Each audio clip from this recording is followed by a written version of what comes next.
যুবকরে শুনে যাও, নামাজ কেন আদায় করবা? ও যুবক, আমি আমাদের কথা নয়, আল্লাহ এবং রসুলের পক্ষ থেকে কথাগুলা শোনায় দেই, কথাগুলা মনে রাখবা। আল্লাহর হাবিবের সাহাবী, নবীজির কাছ থেকে সর্বাধিক হাদিস বর্ণনাকারী সাহাবী আহলে সুফফার অন্যতম সদস্য হযরতে আবু হুরায়রা রাদিয়াল্লাহু তাআলা বর্ণনা করেছেন, আল্লাহর নবী নূর নবী হায়াতুন নবী জিন্দা নবী ইরশাদ করেছেন, ও আমার সাহাবায়ে কেরাম, তোমাদের কারো ঘরের সামনে যদি একটা প্রবাহমান নহর যদি থাকে, ওই নহরের মধ্যে প্রতিদিন যদি 5 বার কোনো ব্যক্তি যদি গোসল করে, হাল ইয়াবকা মিন দানানিহি শাইউন, তোমরা বলো ওই ব্যক্তির শরীরের মধ্যে কোনো ময়লা থাকবে নাকি, কোনো দুর্গন্ধ থাকবে নাকি? ক্বালু লা ইয়াবকা মিন দানানিহি শাইউন। আল্লাহর নবী সাহাবায়ে কেরামগণ বললেন, ইয়া রাসূলুল্লাহ, ইয়া হাবিবাল্লাহ, নবী গো, ওই ব্যক্তিটা যদি প্রতিদিন প্রবাহমান নহরের মধ্যে দৈনিক 5 বার গোসল করে, তার শরীরের মধ্যে কোনো ময়লা থাকবে না, কোনো দুর্গন্ধ থাকবে না। আল্লাহর হাবিব নূর নবী হায়াতুন নবী বলেন, গো আমার সাহাবীরা, এটা হলো আমার উম্মতের 5 ওয়াক্ত নামাজের দৃষ্টান্ত। আর একটু বড় করে বলেন সুবহানাল্লাহ। তার মানে হচ্ছে আমার উম্মতের দৈনিক 5 ওয়াক্ত নামাজের দৃষ্টান্ত। তার মানে হলো একজন ব্যক্তি প্রবাহমান নহরের মধ্যে যেইভাবে গোসল করলে তার শরীরের মধ্যে কোনো ময়লা থাকবে না, ঠিক সেই রকম ভাবে আল্লাহর কোনো বান্দা যদি দৈনিক 5 ওয়াক্ত নামাজ বা জামাত যদি আদায় করে, আমি নবী বলে দিলাম তার আমল নামার মধ্যে কোনো গুনাহ খাতা বাকি থাকবে না। যুবক, ভালো করে শুনে যাও যুবক রে, তাহলে বলো আমাদের গুনাহগুলা মাফ হোক আমরা চাই কিনা? তাহলে বলো নামাজ কি সপ্তাহে একবার না দৈনিক 5 বার? বহু মুসল্লিরা আছে সপ্তাহে একবার মসজিদ ভিজিটে যায়, পরিদর্শনে যায়, ইমাম সাহেব মুয়াজ্জিন সাহেব ঠিকঠাক আছে, ঠিকঠাক আছে, শুক্রবারে তাও কত বড় কপাল পোড়া যায়, সবার শেষে বের হয় সবার আগে। কথা কোন আছে না নাই? মানে তিনি এত বড় ব্যস্ত মানুষ, যাবেন একেবারে ইমাম সাহেব যখন খুতবা শেষ করে মিম্বর থেকে এক কদম যখন তিনি মসজিদে দিবেন, তখন তিনি দৌড় দিয়ে মসজিদে যাবেন। আবার যেই না ইমাম সাহেব সালাম ফিরাবেন, মনে হচ্ছে যুদ্ধ শুরু হয়ে গেছে, উনি অংশগ্রহণ করবেন, আইসা তাড়াতাড়ি আইসা উনি কিসের মোনাজাত করেন। আর বাংলাদেশে তো একদল আছে বের হয়েছে, ওরা মোনাজাতই বাদ দিয়ে দেয়। কথা কোন ঠিক না? মোনাজাত বাদ দিবেন না, মোনাজাত ইমানদারের সবচেয়ে বড় হাতিয়ার এবং সম্বল। কথা বলো ঠিক না? নামাজের পরে মোনাজাত আসেনি আপনাদের এলাকায়? যদি ইমাম সাহেব মোনাজাত না করে, বলবেন ইমাম সাহেব ফতোয়া রাখেন মিয়া, আগে মোনাজাত দেন, আল্লাহ ছাড়া আমাদের দেওয়ার আর কেউ নাই, অতএব আল্লাহর কাছে না চাইবো তো কার কাছে চাইবো? কথা বলো যুবক ঠিক না? আল্লাহ যেন কবুল করেন। নামাজ যদি পড়েন, নামাজের দ্বারা কবরের আযাব মাফ হয়ে যায়, কবরের মধ্যে নূর পয়দা হয়। আসসালামু আলাইকুম, আপনারা দেখছেন কাদরিয়া সুন্নি মিডিয়া ইউটিউব চ্যানেল। নতুন নতুন ইসলামিক ভিডিও পেতে আমাদের চ্যানেলটি সাবস্ক্রাইব করুন। আমরা যারা ইমানদার মুমিন মুসলমান, আমরাই বিশ্বাস রাখি পৃথিবী আমাদের চিরস্থায়ী থাকার জায়গা নয়। এই পৃথিবীতে 50 বছর, 60 বছর, 70 বছর হায়াতের পরে আল্লাহ পাক আমাদের এই জীবনের একটা অবসান ঘটিয়ে দিবেন মৃত্যুর মাধ্যমে। মহাগ্রন্থ আল কোরআনুল কারীমের মধ্যে বলা হয়েছে, কুল্লু নাফসিন যায়কাতুল মউত। এই পৃথিবীতে প্রাণী বলতে যা বোঝায়, প্রত্যেক প্রাণীকেই মৃত্যুর স্বাদ গ্রহণ করা লাগবে। যুবক বন্ধুরা, মুরব্বী বাবাজিরা, পর্দানিসীন মা এবং বোনেরা, যে যেখান থেকে কথাগুলো শুনছেন, সম্মানিত উলামা হাজরাতগা, আপনারা বলুন, আমাদের জীবনের পরে মৃত্যু আছে না নাই? একথা বিশ্বাস হয়? একথা তো বিশ্বাস হয়, কিন্তু মৃত্যুর ভয় আমাদের ভিতরে জাগে না। বহু পাবলিক আছে আমাদেরকে উল্টা ওয়াজ করে, মৌলানা সাহেব নিঃশ্বাসের নাই বিশ্বাস, কিন্তু বেটা নিজেই একদিন মসজিদে যায় না। কথা কোন ঠিক কিনা? সমাজের মধ্যে কিছু পাবলিক আছে না, দেখবেন উল্টা আমাদেরকে নসিহত করে। হুজুর দেখলে কয়, হুজুর নিঃশ্বাসের বিশ্বাস নাই, 1 সেকেন্ডের ভরসা নাই, কিন্তু এই জীবনে একটা রোজাও রাখে না। কিন্তু নীতি কথা বলতে দিয়ে দিলে, আমার দেশের মঞ্চগুলাতে উঠলে নীতি কথা বলার মানুষের তো অভাব নাই, কিন্তু ভিতর দিক থেকে কতটুকু নৈতিক চরিত্রের অধিকারী সেটা সে ভালো জানে, আল্লাহ এবং রাসূল ভালো জানে। যুবক, আজকের ফটিকছড়ি সাদেকনগরের জনগণ, আজকের মাহফিল থেকে প্রথম যে শিক্ষা বাণী নিয়ে যাও, এই পৃথিবীতে চলাফেরা করবেন আপনারা, এই কথা বিশ্বাস রাখবেন, পৃথিবী আমাদের স্থায়ী ঠিকানা নয়, আমাদেরকে মৃত্যুবরণ করাই লাগবে। এখানে আমার এই কথাগুলা বললে বুঝলে বাকি কথা বুঝতে সহজ হবে। এবার আসেন, এই যে জীবনটা আল্লাহ পাক আমাদেরকে দিয়েছেন, জন্ম থেকে মৃত্যু পর্যন্ত সময়টুকুনকে আরবি ভাষায় বলা হয় হায়াত, ইংরেজিতে বলা হয় লাইফ, বাংলায় বলা হয় জীবন। কথা বলেন। যেদিন থেকে মায়ের পেট থেকে আপনি পৃথিবীতে আসলেন, সেদিন থেকে আজরাইল আলাইহিস সালামের সাথে মুলাকাতের আগ মুহূর্ত পর্যন্ত সময়টুকুনি আপনার জীবন। এবার যদি প্রশ্ন করি রব্বুল আলামিন, এই পৃথিবীর মধ্যে আমরা একটা সময় ছিলাম না, কিছুদিনের জন্য আল্লাহ পাক তুমি পৃথিবীর মধ্যে আমাদেরকে প্রেরণ করে দিয়েছো গো মাবুদ। আবার যখন সুনির্দিষ্ট সময় আমাদের শেষ হয়ে যাবে, আমরা পৃথিবীর মধ্যে থাকবো না। কথা বুঝে থাকলে জবাব দাও। ও যুবক বন্ধুরা, এই পৃথিবীর মধ্যে আমরা একটা সময় ছিলাম না। কথা বলেন ঠিক কিনা? যেমন মহাগ্রন্থ আল কোরআনে আল্লাহ পাক বলেন, বান্দা শুনো, হাল আতা আলাল ইনসানি হিনুম মিনাদ দাহরি লাম ইয়াকুন শাইআম মাযকুরা। আল্লাহ পাক বলছেন, মানুষ সম্প্রদায়ের জীবনে কি এমন একটা সময় এসেছিল না যখন এই পৃথিবীতে তার পরিচয় বলতে কিছুই ছিল না?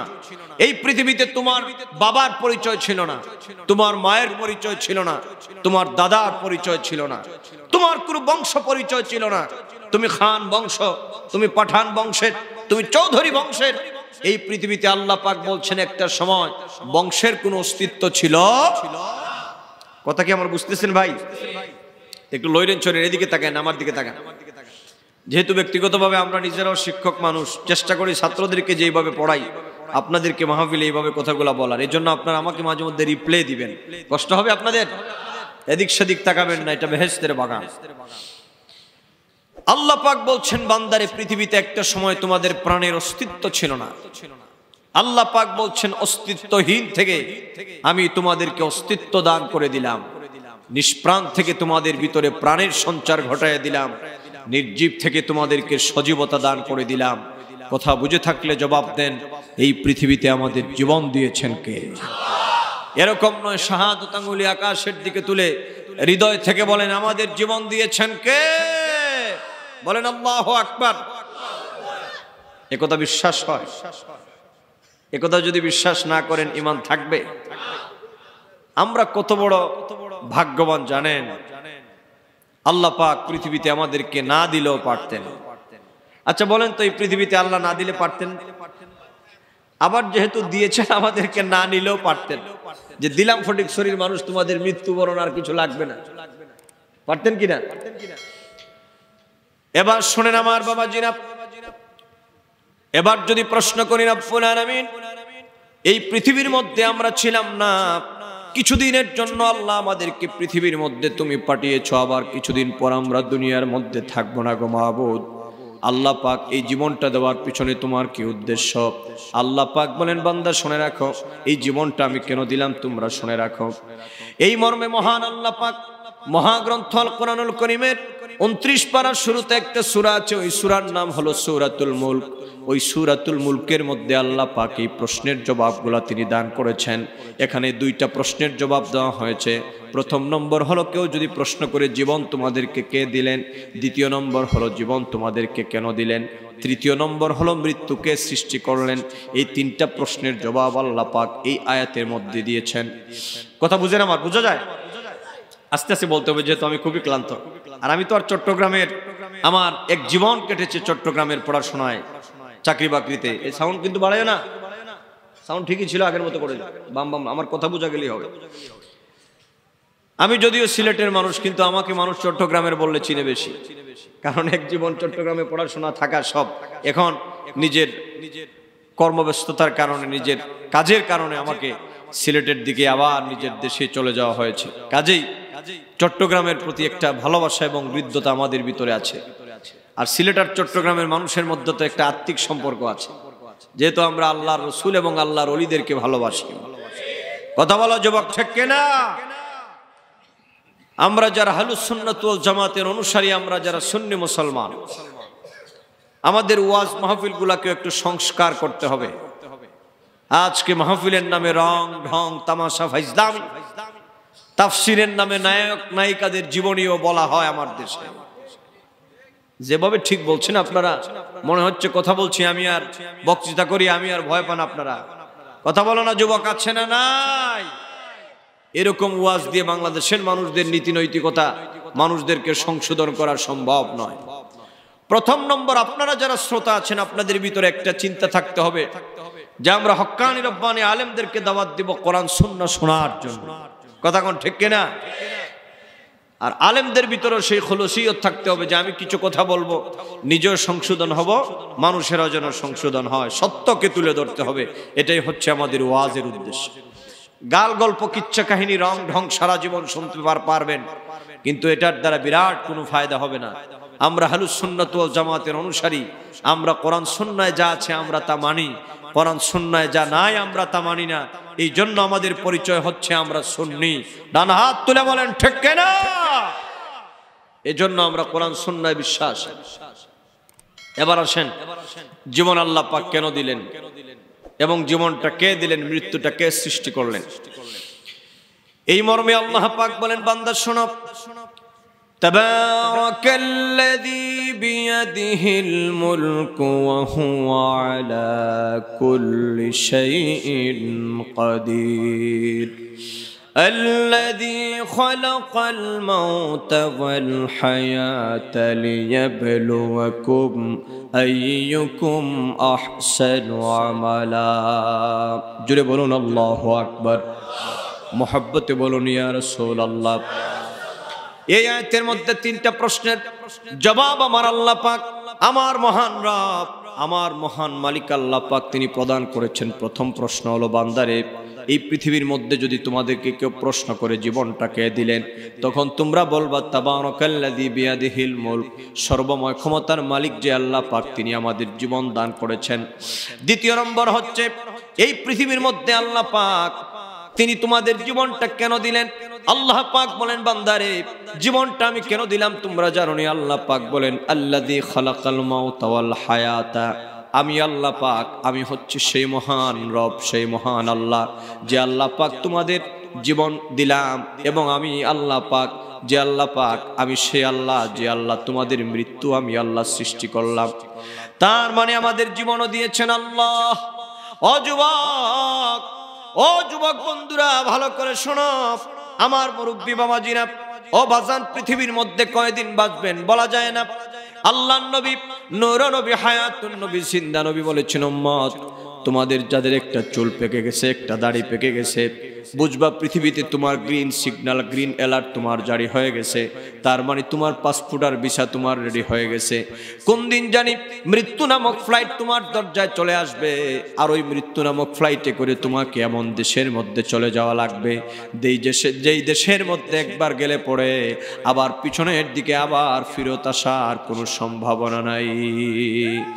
এজন্য আমার যুবকেরা, ফটিকছড়ির জনগণ, সাদেক নগরের জনগণ, এই যে গভীর রাতে আপনারা বসেছেন আমার বাবারা, জীবনের শেষ মাহফিল মনে করে আল্লাহ পাকের ভয় ভীতি অন্তরে নিয়ে মৃত্যুর কথাটাকে মনের মধ্যে গেথে আমার বাবাজিরা কথাগুলা শোনেন। আমি নেছাড়া আমাদের কথা নয়, আল্লাহ এবং রসুলের কথাগুলা শোনা যায়। আল্লাহ পাক বলেন, বান্দারে আমি তোমাদের জন্য মৃত্যু সৃষ্টি করলাম, আবার তোমাদের জীবন দিলাম। তার মানে আল্লাহ পাক জীবন দিয়েছেন, আবার তিনি আমাদেরকে মৃত্যু দিবেন। এই জন্ম থেকে মৃত্যু পর্যন্ত সময়টার নামই হলো হায়াত। যদি আমার মহান আল্লাহ পাক, আমার মহান রবকে যদি প্রশ্ন করি, আল্লাহ জীবনটা কেন দিয়েছো? আল্লাহ দেওয়ার পিছনে কোনো উদ্দেশ্য আছে নাকি? তোমার আল্লাহ পাক বলেন, বান্দারে আমি আল্লাহ পাক এই পৃথিবীর মধ্যে তোমাদেরকে 30 বছর, 40 বছর, 50, 60, 70, 80 বছর, 100 বছর এই পৃথিবীর মধ্যে নির্দিষ্ট একটা সময়ে তোমাদের জীবনটা আমি দিলাম। কারণ কি জানোনি? লিয়াবলুয়াকুম, লিয়াবলুয়াকুম, তোমাদেরকে আমি আল্লাহ পাক জীবন দিলাম তোমাদেরকে পরীক্ষা করার জন্য। জোরে বলুন সুবহানাল্লাহ, আওয়াজ দিয়ে বলেন আল্লাহু আকবার। লিয়াবলুয়াকুম, লিয়াবলুয়াকুম, আমি আল্লাহ পাক তোমাদেরকে জীবনটা দিয়েছি একটা পরীক্ষা করার জন্য। আইয়ুকুম আহসানু আমালা, এই জীবন পরীক্ষায় আমলের ক্ষেত্রে কার চাইতে কে বেশি অগ্রগণ্য হতে পারো। ঈমান এবং আমলের ক্ষেত্রে তোমরা কার চাইতে কে কত বেশি অগ্রগামী হতে পারো, এই পরীক্ষা করার জন্য আমি তোমাদের জীবন দিলাম। এজন্য মুফাসসিরিনে কেরামগণ বলেছেন, জীবন হচ্ছে একটা আযীম ইমতিহান, জীবন হচ্ছে একটা টেস্ট, এক্সামের নাম। আপনারা কি সেই জীবন পরীক্ষায় পাশ করতে চান? আর পিছন দিক দিয়ে যারা বললেন না আপনাদের কি খবর নাই, মানে পাশ করা লাগবে না, একটু নকল টকল কইরা পাশ করার চিন্তা করছেন নাকি? প্রক্সি দেওয়ার খেয়াল আছে নাকি? আমি আবার প্রশ্ন করছি, বসেন সকলে বসেন। আমরা জীবন পরীক্ষায় পাশ করতে চাই কি চাই না? মাশাআল্লাহ, মারহাবা। আপনারা তো খুব ভালো শ্রোতা, আপনাদেরকে কথা বলে আলহামদুলিল্লাহ খুব আরাম পাওয়া যাবে, বোঝা গেল। এবার আসেন, এই জীবন পরীক্ষায় যদি আমরা পাশ করতে চাই, জীবন পরীক্ষায় যদি আমরা সফলতার চূড়ান্ত শিখরে যদি পর্যবসিত হতে চাই, আমাদের কি কি করা লাগবে? যেহেতু আমাকে বলা হয়েছে মৃত্যুর কথা বলতে এবং নামাজের কথা, দুইটা কিন্তু দুই মেরু বিষয়, এমন দুইটা দিচ্ছেন আপনারা, দুইটা কিন্তু দুই মেরু। আমি দুইটাকে সামঞ্জস্য করতে গিয়ে আমি চিন্তা করতেছি আপনাদেরকে কিভাবে বলা যায়। এই জন্য আমি এই দুই সূরা, একেবারে সূরাতুল মুলক 29 পারায় আর সূরা বাকারা একেবারে প্রথম আর 29 পারা, দুই সূরা থেকে আমি দুইখানা আয়াত তেলাওয়াত করে আপনাদেরকে একটু ব্যালেন্স করার চেষ্টা করছি, একটু ভালো করে শুনেন। তাহলে আমাদের এখান থেকে মনে রাখতে হবে জীবন হলো একটা পরীক্ষা, এই পরীক্ষায় আমরা পাশ করতে চাই। কথা বলেন ঠিক কিনা? ইয়া রাসূলুল্লাহ ইয়া হাবিবাল্লাহ ইয়া রাসূলুল্লাহ। আমার ভাইয়ের একজনের দর্শনের মতো আওয়াজ দিয়ে বলুন ইয়া রাসূলুল্লাহ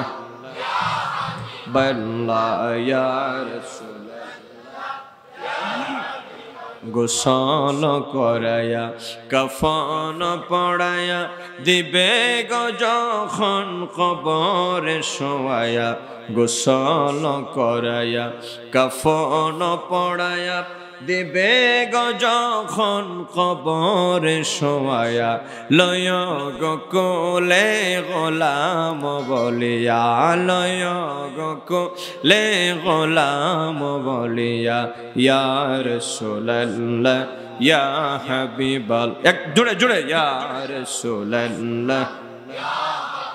আমারি মৌতের নিদান কালে থাকিও নবী গো আমার সামনে, আমারি মৌতের নিদান মৃত্যুর সময় দয়াল নবী আমাদের সামনে থাকুক, আমরা চাই কি না? দুই হাত তুলে বলেন ইয়া রাসূলুল্লাহ, বলেন ইয়া হাবিবাল্লাহ। আমারি মৌতের নিদান কালে থাকিও নবী গো আমার সামনে, দেখিব আপনাকে আপন নয়নে, দেখিব আপনাকে আপন নয়নে, ইয়া রাসূলুল্লাহ বাল্লাহ ইয়া রাসূলুল্লাহ।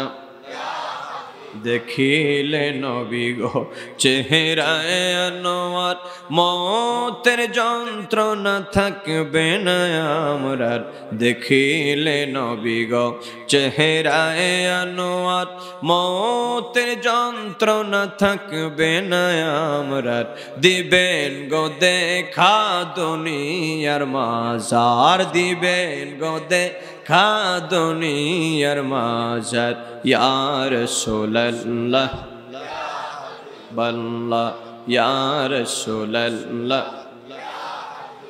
জুড়ে বলেন মারহাবা ইয়া রাসূলুল্লাহ। কথা মনে রাখবেন, জীবন হচ্ছে একটা আযীম ইমতিহান, আর এই জীবনের অবসান হবে মৃত্যুর মাধ্যমে। মৃত্যুর কথাটা একটু থাকুক, এবার আসেন আমরা এর মধ্য দিয়ে, যেহেতু নামাজ এখানে লাগানো আছে, এবার আমরা এই জীবন পরীক্ষায় যদি পাশ করতে চাই আমাদের কি কি কাজ করা লাগবে? কথা বলেন, কথা বুঝতেছেন আমার? এবার যদি আমরা প্রশ্ন করি, রব্বুল আলামিন এই সংক্ষিপ্ত জীবন তুমি আমাদেরকে দান করে দিয়েছ, রব্বুল আলামিন এই সংক্ষিপ্ত জীবনের মধ্যে আমাদের কি কি কাজ করলে পরে আমরা সফল হতে পারবো, তার মানে জীবন পরীক্ষার মধ্যে আমরা পাশ করতে পারবো। আল্লাহ পাক এই জন্য মহাগ্রন্থ আল কোরআনুল করিমের প্রথম পৃষ্ঠাটা উল্টালে পড়ে আপনারা দ্বিতীয় পৃষ্ঠার মধ্যে আপনি 2 নম্বর আয়াতের মধ্যে আল্লাহ পাক এই জীবনের সফলতার জন্য কি কি কাজ করা লাগবে আল্লাহ পাক মহাগ্রন্থ আল কোরআনের সূরাতুল বাকারার নাম্বার 2 দ্বিতীয় নম্বর আয়াতের মধ্যে আল্লাহ পাক মুমিন ব্যক্তির দুনিয়াবী জীবনের সফলতার মূল মন্ত্র আল্লাহ পাক ঘোষণা করে দিয়েছেন।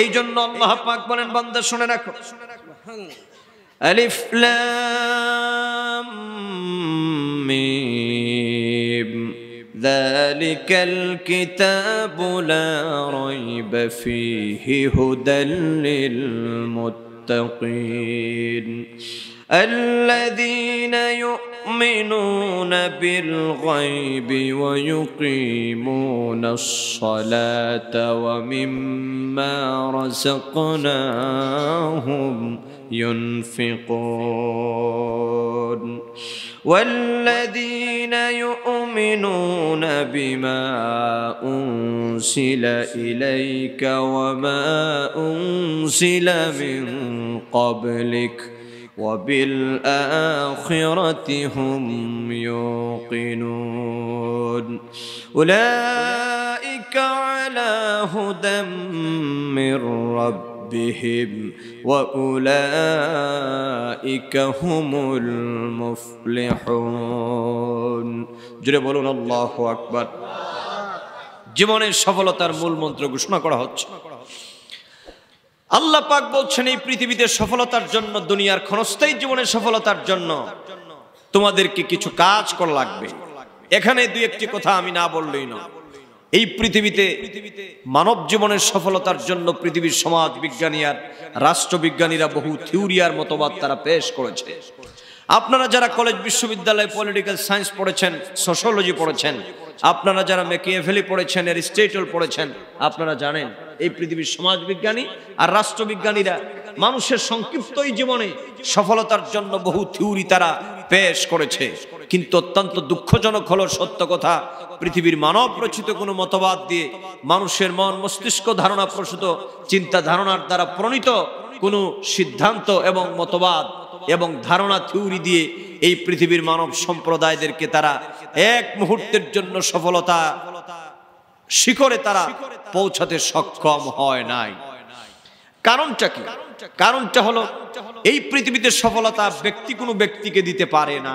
ভালো করে বুঝেন। হ্যাঁ পারে, হয়তো আপনার কিছু টাকা পয়সা হবে, আর সফলতার সংজ্ঞা তো এক একজনের কাছে এক এক রকম। সফলতার ডেফিনেশনটা আপনার কাছে একরকম, আরেকজনের কাছে একরকম।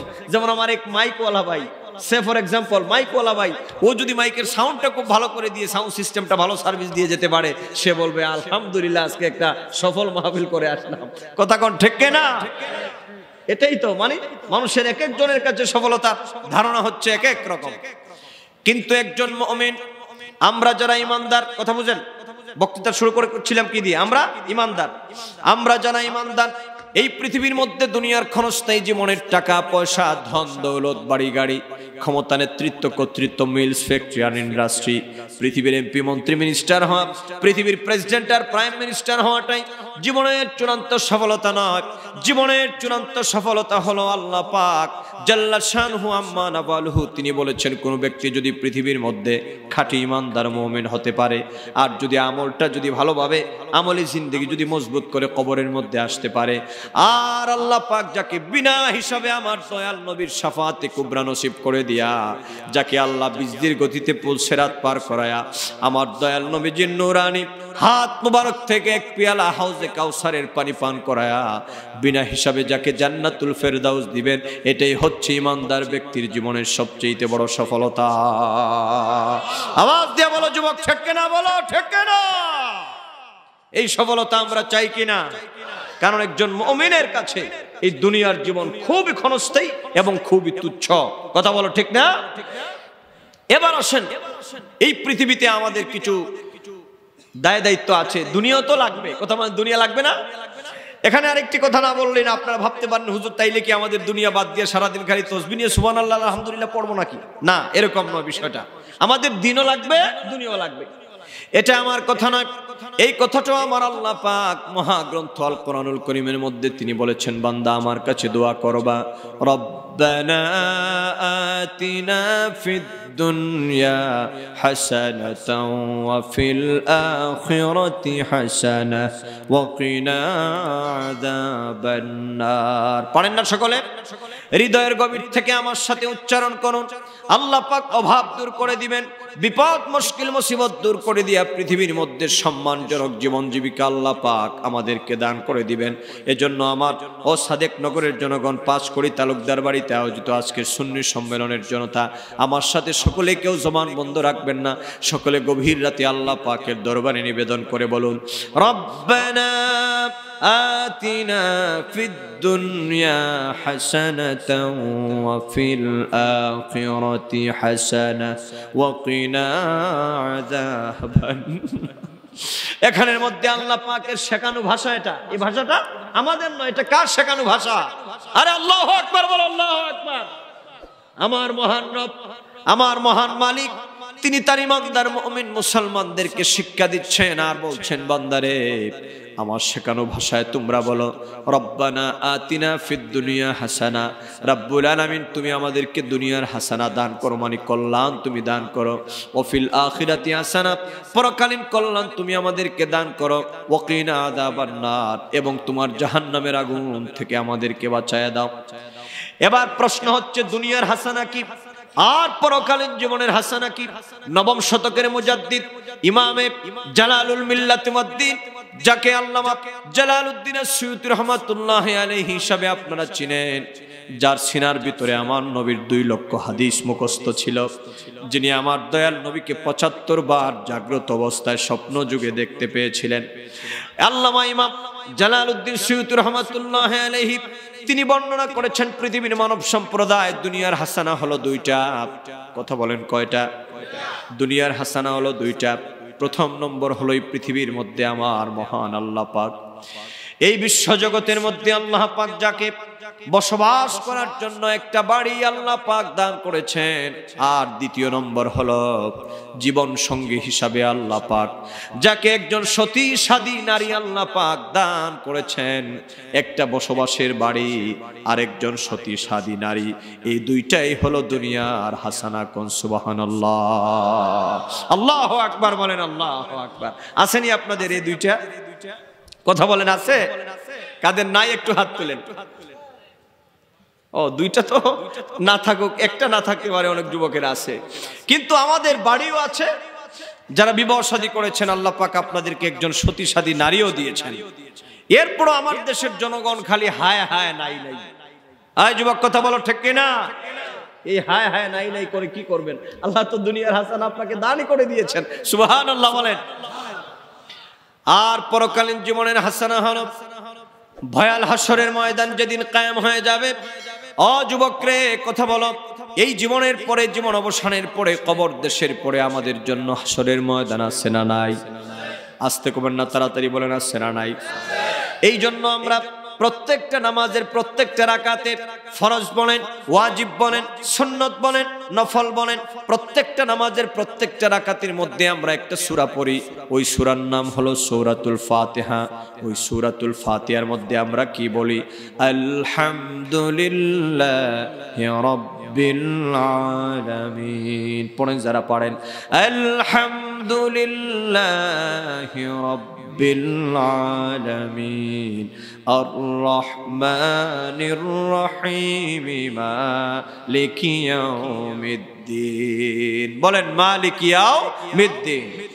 আয় আল্লাহ, আমি বিশ্বাস করি তুমি হচ্ছ মালিকি ইয়াউমিদ্দিন, তুমি হচ্ছ সেই দিনের মালিক যেই দিনটা হবে বিচার দিবস, যেটাকে ডে অফ জাজমেন্ট বলা হয়। বিচার দিবস যেদিন কায়েম হয়ে যাবে, সেই দিবসের মালিক হবেন আমার আল্লাহ। আখিরাতের হাসানা কি আমি বুঝাতে চাচ্ছি। ওই দিনটা কেমন হয়ে যাবে জানো নি রে যুবক? ও যুবক, কলেজে পড়ো, বিশ্ববিদ্যালয়ে পড়ো, ব্যবসা বাণিজ্য করো, ভালো করে শুনে যাও। এই দিনটা তোমার আমার সামনে অপেক্ষমান, ইন্তজার করতেছে। ওই দিনটা কেমন জানো? ওই দিনের সম্পর্কে আল্লাহ পাক মহাগ্রন্থ আল কোরআনুল কারীমের সূরা ইনফাতারের মধ্যে আল্লাহ পাক তার নবীকে জানিয়ে দিয়েছেন। আল্লাহ পাক বলেন, ওয়ামা আদরাকা মা ইয়াউমুদ্দিন সুম্মা মা আদরাকা মা ইয়াউমুদ্দিন। নবী হে আমার, আপনি কি জানেন ওই ভয়াল পরকাল দিবসটা কেমন হবে? সঙ্গে সঙ্গে আল্লাহ পাক তার নবীকে জানিয়ে দেন, ইয়াউমা লা তামলিকু নাফসুন লিনাফসিন শাইআন ওয়াল আমরু ইয়াওমা ইযিল লিল্লাহ। ওই ভয়াল পরকাল দিবসটা এমন হয়ে যাবে যেদিন পৃথিবীর কেউ কারো কোনো কাজে আসবে না, পৃথিবীর নেতা তার কর্মীর কাজে আসবে না, কর্মী তার নেতার কাজে আসবে না, পৃথিবীর মা তার সন্তানের কাজে আসবে না, মেয়ের কাজে আসবে না, বাবা তার সন্তানের কাজে আসবে না। লা তাজিরু ওয়াজিরাতুন উযরা উখরা, একজন আরেকজনের বোঝা বহন করবে না। ইয়াউমা লা ইয়ানফাউ মালুন ওয়ালা বানুন, যেদিন পৃথিবীর সন্তান সন্ততি আর ধনরাশি টাকা পয়সা কারো কোনো কাজে আসবে না, ওই দিনটার নাম হলো ময়দানে মাহশর। ওই ময়দানে মাহশরে আমরা দাঁড়িয়ে যাব। এক একটা দিন হবে 50,000 বছরের সমান। সূর্যের তাপ আমাদের মাথার উপরে চলে আসবে, নফসি নফসি করে মানুষেরা কাঁদতে থাকবে। হায়াতুন নবী, জিন্দা নবী, আমার দয়াল নবীজি নূরানি দুইটা কদম মুবারকের নিচে আমার আল্লাহ হাশরের ময়দান কায়েম করে দিবেন। ওরে যুবক, আমরা যারা নবীকে ভালোবাসি, বন্ধুরে, আমরা কেন সুন্নি, আমরা কেন আল্লাহর হাবিবকে ভালোবাসি জানোনি? কারণ আল্লাহর হাবিবকে ভালোবাসলে কবরের আযাব থেকে নিষ্কৃতি পাবা। আল্লাহর হাবিবকে ভালোবাসলে হাশরের ময়দানে আল্লাহ পাক তোমাকে কঠিন আযাব দিবেন না, ওই সূর্যের তাপ তোমার লাগবে না। কারণ কি জানোনি? আল্লাহর হাবিব নূর নবী, হায়াতুন নবী, জিন্দা নবীর সহিহ বুখারীর বর্ণনা, আল্লাহর নবীর কদমের নিচে আল্লাহ পাক হাশরের ময়দান কায়েম করে দিবেন। আখিরাতের সফলতা কি শোনা ভালো করে। ও যুবক, ওই সময় আল্লাহ পাক বলবেন, ওগো হাবিব আমার, এই হাশরের ময়দান আমার কায়েম করার কোনো প্রয়োজন ছিল না। কারণ পৃথিবীর মধ্যে কে নামাজি, কে বেনামাজি, কে রোজাদার, কে বেরোজদার, এই পৃথিবীর মধ্যে কে মিথ্যা বলেছে, সুদ খেয়েছে, ঘুষ খেয়েছে, শয়তানি বদমাশি করেছে, এই পৃথিবীতে অন্যায়ভাবে এই দুনিয়ার মধ্যে কে কার উপরে মিথ্যা মামলা দিয়েছে, আর কে কাকে হত্যা করেছে, আঘাত করেছে পৃথিবীর মধ্যে, কে কাকে এই পৃথিবীর মধ্যে ঠকায়েছে, ধনরাশিগুলা ঠকায় নিয়েছে, আমি আল্লাহ পাক সবগুলাই জানি। আজকে আমি আল্লাহ পাক চাইলে বলে দিতে পারতাম তোমরা বেহেশতে চলে যাও, আর ওই শ্রেণীর লোকদেরকে বলে দিতে পারতাম তোমরা জাহান্নামের মধ্যে চলে যাও। কথা বলো যুবক, আল্লাহ পাক চাইলে এই কথা পারেন কিনা? আমি বুঝলাম না, যুবকের আওয়াজ দাও, এই কথা আল্লাহ পারবেন কিনা? কিন্তু আমার আল্লাহ পাক বলবেন, ওগো হাবিব, ইয়া রাসূলুল্লাহ, হে নবী গো, ও দয়াল নবীজি আমার, ইয়া রাসূলুল্লাহ, আমি আল্লাহ পাক তো আপনাকে বন্ধু বলে ঘোষণা করেছি, আর আপনি আমার বন্ধু। এই পৃথিবীতে আদমকে আমি বন্ধু বলি নাই, আমি আল্লাহ পাক আদমকে হাবিবুল্লাহ বলি নাই, হযরত নূহকে হাবিবুল্লাহ বলি নাই, হযরত ইব্রাহিমকে হাবিবুল্লাহ বলি নাই, আমি আল্লাহ পাক বলেছি মুহাম্মদ হাবিবুল্লাহ। আপনি বন্ধু নবীর মর্যাদার পজিশন আজকে কত উন্নত করে দিলাম।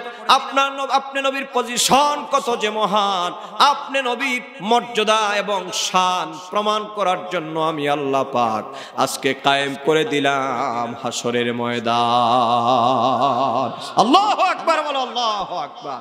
ওগো হাবিব, আপনার পজিশন এবং মর্যাদাকে আমি চির উন্নত করার জন্য আজকে হাশরের ময়দান কায়েম করলাম। আর সে আজিমের মধ্যে আল্লাহ পাক তিনি তার আপন কুদরতে বসবেন। হাদিসে পাকের মধ্যে এসেছে, ডান দিকে একটা কুরসিতে আল্লাহ পাক আমার দয়াল নবীকে বসাবেন। বড় করে বলেন সুবহানাল্লাহ। আর দুনিয়ার মধ্যে আমরা যারা উম্মতে মুহাম্মাদের মধ্যে যারা নামাজি, যারা ঈমানদার, ও আমার সাদেক নগরের জনগণ শুনে যাও, এই পৃথিবীর মধ্যে আমরা যারা ঈমানদার, আমরা যারা আল্লাহকে মানি, আমরা যারা আল্লাহর হাবিবকে মানি, দৈনিক 5 ওয়াক্ত নামাজ আদায় করেন, রমজান মাসের রোজা রাখেন, আল্লাহ তৌফিক দিলে হজ আদায় করেন, যাকাত আদায় করেন, এই পৃথিবীর মধ্যে নবীর শানে বেয়াদবি করেন না, এই সমস্ত হক্কানি রব্বানি আলেমদেরকে আল্লাহ পাক হাশরের ময়দানে এক একটা নূরের কুরসি আল্লাহ তিনি দান করে দিবে। আল্লাহু আকবার, বলো আল্লাহু আকবার। হাশরের ময়দানে আল্লাহ পাক এবার তিনি বলবেন, ওগো হাবিব, এই হাদিস আপনারা জানেন, আমি সেই দিকে যাব না।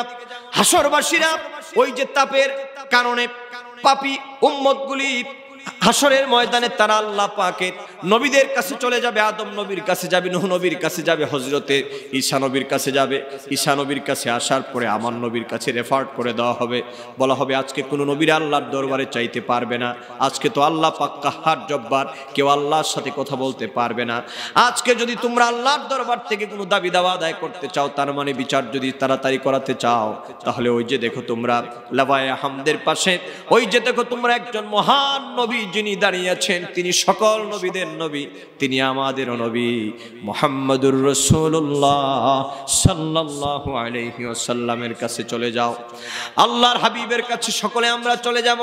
আল্লাহর হাবিব আমাদের মতো গোলামদেরকে দেখার পরে দুটি হাত আল্লাহর হাবিব তিনি বাড়ায় দিবেন আর বলবেন, ওগো আমার উম্মতেরা, এই পৃথিবীর সকল নবীরা তোমাদেরকে খালি ফিরিয়ে দিছে, আমি তো রাহমাতুল লিল আলামিন, আমার উপরে তোমরা ঈমান এনেছো, আমি নবীকে তোমরা না দেখে তোমরা ভালোবেসেছো, অতএব আমি নবী তোমাদেরকে খালি ফিরিয়ে দিব না।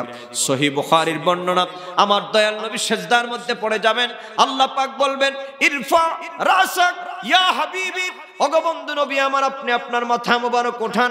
আমার নবীজি মাথা মোবারক উঠাবেন, আল্লাহ পাক বলবেন, সাল তুতা, ওগো হাবিব আজকে আপনি কানবেন না, আজকে তো আপনার কাদার দিন নয়, আজকে তো আপনাকে আমি সুপ্রিম অথরিটি দান করে দিয়েছি, আমি আল্লাহ পাক আপনাকে অর্ডার দিলাম, আপনি কান্দার কোনো দরকার নাই, আমি আল্লাহ পাক আপনাকে আজকে আপনি আমার কাছে চান, আর আমার কাছে আপনি যা চাইবেন, সাল আমার কাছে চান, তুতা যা চাইবেন আমি আল্লাহর পক্ষ থেকে দান করে দেওয়া হবে। আল্লাহর হাবিব নূর নবী, হায়াতুন নবী, জিন্দা নবী, গায়েবের খবর দেওয়ালা নবী, শাফাতের কান্ডারি নবী, তখন আমার আল্লাহ আমার মহান মালিকের দরবারে বলবে, আল্লাহ এই যে দেখো এগুলো হচ্ছে আমার ফটিক শরীর জনতা, এরা আমাকে দেখে নাই, আল্লাহ তোমাকে দেখে নাই, কিন্তু তোমার উপরে ঈমান ছিল, আমি দয়াল নবীর মহব্বত ছিল, আমি রাসূলুল্লাহকে না দেখো তারা ইয়া রাসূলুল্লাহ বলেছে, তোমাকে না দেখো তারা নামাজ আদায় করেছে, আল্লাহ তোমার কাছে চাইলাম আমার এই উম্মতগুলাকে তুমি বিনা হিসাবে মাফ করে দাও। আল্লাহ পাক বলবেন, হাবিব ওগো বন্ধু নবী আমার, আপনি চাইবেন আর আমি আল্লাহ, ওগো বন্ধু আপনি চাইবেন আর আমি আল্লাহ দিব না, সেটা হতে পারে না, আপনাকে আমি সেই ক্ষমতা দিলাম গো নবী আমার, আপনি দেন, আপনি দেখেন যাকে ইচ্ছে হয়, আমি আল্লাহ পাক আপনাকে অর্ডার দিয়ে দিলাম, আপনি কোনো হিসাব লাগবে না, কোনো কিতাব লাগবে না, বিনা হিসাবে আমি আল্লাহ পাক আপনাকে সেই ক্ষমতা দিলাম, আপনার ইচ্ছে মতো আপনার উম্মতগুলাকে জান্নাতুল ফেরদাউসে পৌঁছায় দেন। এজন্য ইমাম সুয়ুতি বর্ণনা করেছেন, আখিরাতের সফলতা হলো যাদেরকে আল্লাহর হাবিব নূর নবী সেই দিন শাফাত করে হাউজে কাউসারের পানি পান করায় বিনা হিসাবে জান্নাত দিয়ে দিবেন, এটাই হলো একজন মুমিন ব্যক্তির আখিরাতের চূড়ান্ত সফলতা। কোন সুবহানাল্লাহ, বড় করে বলেন ইয়া রাসূলুল্লাহ। আমরা হাসরে নবীজির শাফাত চাই কি চাই না? ডান হাত তুলে বলো ইয়া রাসূলুল্লাহ। আমরা নবীজির শাফাত চাই। এবার আসেন যারা নবীজির শাফাত চাই এবং সফলতা চাই, আমাদেরকে প্রথমত 3 দফা কাজ করা লাগবে। কথা বলেন, কয় দফা কাজ করা লাগবে? কথা কি বুঝতেছেন আমার? এবার আসেন 3 দফা কাজ করা লাগবে। এই 3 দফা আমি কিন্তু খুব টাইটলি বলতেছি, যেহেতু আমাদেরকে 12টার মধ্যে শেষ করতে হবে। নাকি 12টায় শেষ করব? মানে 12টার পরে বিলাত দিব। আচ্ছা, তাইলে আমাদের সময় আর আছে কয় মিনিট আমাকে বলেন, আমি ওইভাবে 20 মিনিট 22 মিনিট আমরা ইনশাল্লাহ 22 মিনিটে ইনশাল্লাহ আপনাদেরকে অনেক কথা বলা যাবে। আল্লাহ যেন কবুল করেন, সবাই পড়েন আমিন।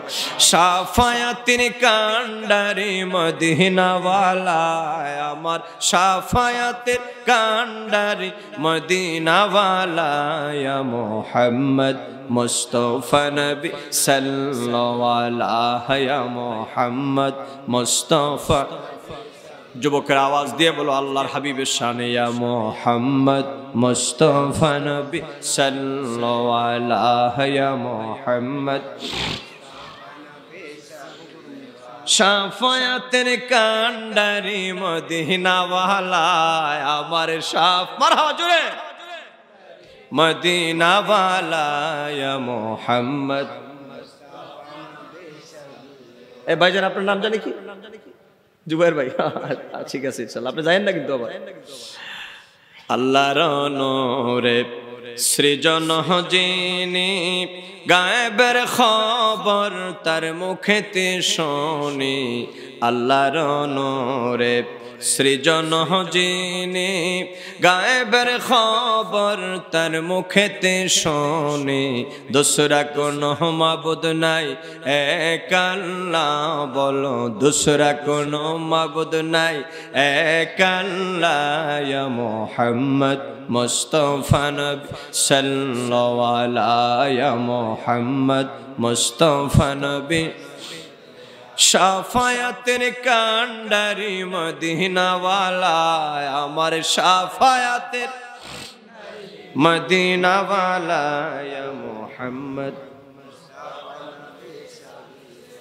জোরে বলেন মারহাবা।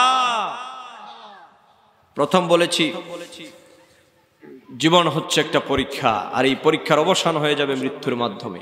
আর এই জীবন পরীক্ষায় সফলতা অর্জন করতে হলে, পাশ করতে হলে আমাদেরকে কয়েক দফা কাজ করা লাগবে। এবার শুনেন কি কি কাজ করা লাগবে।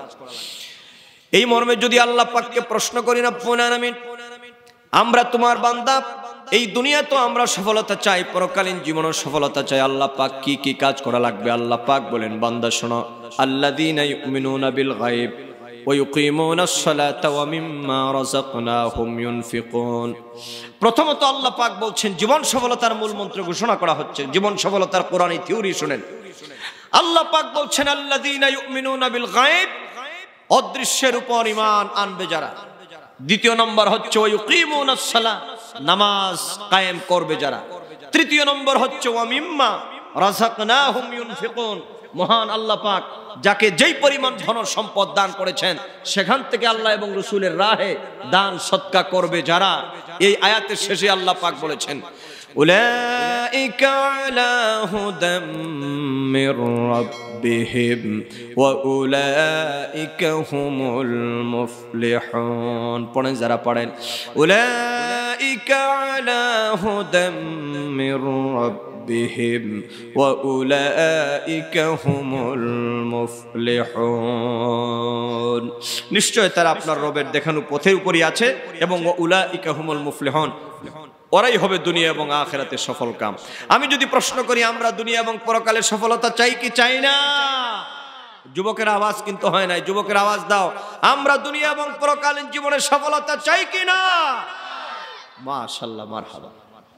দুনিয়া এবং সফলতার, পরকালীন সফলতার জন্য প্রথম কাজ হচ্ছে আল্লাযীনা ইউমিনুনা বিল গায়ব, অদৃশ্যের উপর ঈমান আনবে যারা। এবার অদৃশ্য কি? অদৃশ্য হচ্ছেন আল্লাহ পাক। অদৃশ্য মানে হচ্ছে যা দৃশ্যমান নয়, যা প্রেজেন্টের বিপরীত, হাজিরের বিপরীত, যা অদৃশ্য, যা দৃশ্যমান নয়। অদৃশ্য হচ্ছেন আমার আল্লাহ পাক, অদৃশ্য হচ্ছেন ফেরেশতারা, অদৃশ্য হচ্ছে জান্নাত, অদৃশ্য হচ্ছে জাহান্নাম। কথা বলেন ঠিক কিনা? কিন্তু আমরা যদিও আল্লাহকে না দেখি, আল্লাহর উপরে আমাদের ঈমান আর বিশ্বাস আছে না নাই? আছে। এখানে একটা কথা বলি, আল্লাহ আছে না নাই? এই প্রশ্ন বহু পুরাতন। আমি এই দিকে আপনাদেরকে যেমন এই প্রশ্ন পৃথিবীতে যুগে যুগে এক শ্রেণীর বেঈমানেরা, কাফের মুশরিকেরা উত্থাপন করেছে, আর যুগে যুগে আল্লাহ এক শ্রেণীর মাহবুব বান্দার এই প্রশ্নের অথেন্টিক জবাব দিয়েছে। এই আয়াতের পরিপ্রেক্ষিতে আপনাদেরকে ছোট্ট একটা জবাব আমি শোনায় দেই। আল্লাহর ব্যাপারে আমার দেশের জাতীয় কবি, কবি সম্রাট কবি কাজী নজরুলের নাম আপনারা কি শুনেছেন? কথা বলেন না, শুনেছেন? কত বড় পণ্ডিত ছিলেন, সুবহানাল্লাহ। আমরা বিশ্ববিদ্যালয় জীবনে পড়েছি কবি কাজী নজরুল আমার দয়াল নবীর শানেই শুধু ৪৫০০ কবিতা লিখেছেন। আপনাদের সুবহানাল্লাহর আওয়াজে মনে হচ্ছে এটা তেমন বেশি কিছু না, একটু বড় করে বলেন না সুবহানাল্লাহ। কয় হাজার কবিতা? ৪৫০০ কবিতা আমার নবীর শানে লিখেছেন। কবি কাজী নজরুলের কবিতা তো যদি আপনি বলতে চান তাইলে কবি কাজী নজরুলের কবিতা দিয়ে আপনি কবরের ওয়াজ আর নামাজের ওয়াজ করতে পারেন, যে কথা তিনি বলেছেন। যাই হোক, কবি কাজী নজরুলের কাছে একবার এক বেঈমান এসে কয়, কবি কাজী নজরুল শুধু মিয়া আল্লাহর নাম জপ মিয়া, দেখি আল্লাহ যে একজন আছেন দেখাও তো একটু। আচ্ছা বলেন তো, আমরা যে আল্লাহর উপরে বিশ্বাস করি, কেউ যদি বলে ভাই আল্লাহর যে আপনারা মানেন একটু দেখান তো, আপনি কি দেখাইতে পারবেন? তাড়াতাড়ি বলেন, অনেক কথা বাকি, দেখাইতে পারবেন? আর আমার তো মনে হয় আপনাদেরকে এই ফটিকছড়ি সাদেকনগরের জনগণরে কেউ যদি বলে আপনি তো মারবেন ঠাস করে থাপ্পড় একটা, ওটা বিয়াদব। আমি আল্লাহরে মারি, তোরে কি দেখানো লাগবে নাকি? কথা কর ঠিক কিনা? যে তোরে কি দেখানো লাগবে নাকি আমি আল্লাহরে মানি? মানি তো মানি। কিন্তু কবি কাজী নজরুল জাত কবি তো দেখেন জীবনে কোনোদিন মাদ্রাসায় লেখাপড়া করে নাই, কিন্তু কোরআনের কাব্যিক অনুবাদ তিনি করেছেন। মহাগ্রন্থ আল কোরআনে আল্লাহ পাক বলেন আওয়ালাম ইয়ারাউ ইলাত তায়রি ফাওকাহুম সাফাতিন ওয়া ইয়াকবিদ, ওই যে আকাশের পাখিগুলা উড়ে যায়, আমার অস্তিত্বের, আমার তৌহিদ আর আমার ওয়াহদানিয়তের, আমার অস্তিত্বের ব্যাপারে যদি তোমরা ধারণা পেতে চাও ওই পাখিগুলার দিকে তাকাও। কবি কাজী নজরুল এই আয়াতের সুন্দর বড় কাব্যিক তর্জমা তিনি লিখেছেন, আপনারা সকলেই জানেন। কবি কাজী নজরুলকে যখন ওই লোকটা প্রশ্ন করলো, এদিক সেদিক তাকাচ্ছেন, কি বলে ওই লোকটারে জবাব দেওয়া যায়? চাইতে চাইতে ভাবুক প্রাণ মানুষ ছিলেন তো, এখন তো আর ভাবুক প্রাণ মানুষ পাওয়া যায় না। হঠাৎ করে তিনি দেখতে পেলেন গোধূলি লগ্নে আকাশের মধ্যে একটা চিল পাখি উড়ে যায়। দেখবেন আপনারা, চিল পাখি কখনো ডানা মেলে চলে, আবার কখনো ডানা গুটাইয়া চলে, আবার কখনো সামনে চলে, আবার কখনো পিছনে চলে। মনে হচ্ছে কোনো সুদক্ষ পাইলট মনে হয় কোনো প্লেনকে ড্রাইভ করে নিয়ে যাচ্ছে আকাশের মধ্যে। চিল পাখি এইরকম চলে, কথা কোন ঠিক কিনা? ঠিক না? এখন তো আর দেখার সময় নেই, কারণ আপনি ঘর থেকে গাড়িতে উঠেন আর বাজারে গিয়ে নামেন। আগের দিনের মানুষেরা হাইটে যাইতো বাজারে, এবং বিকালবেলা বা শীতকালীন অনেক অতিথি পাখি আমাদের দেশে আসতো, মানুষেরা পাখিগুলা দেখতে পারবেন, ঠিক না? কবি কাজী নজরুল দেখে মনে মনে কয়, দিস ইজ দ্য মোমেন্ট, পাইছি একটা সুযোগ। কয় ভাই রে, আল্লাহর ব্যাপারে তুমি পরিচয় চাও? কয় হ্যাঁ।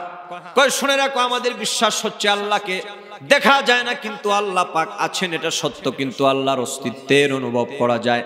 কয় কিভাবে?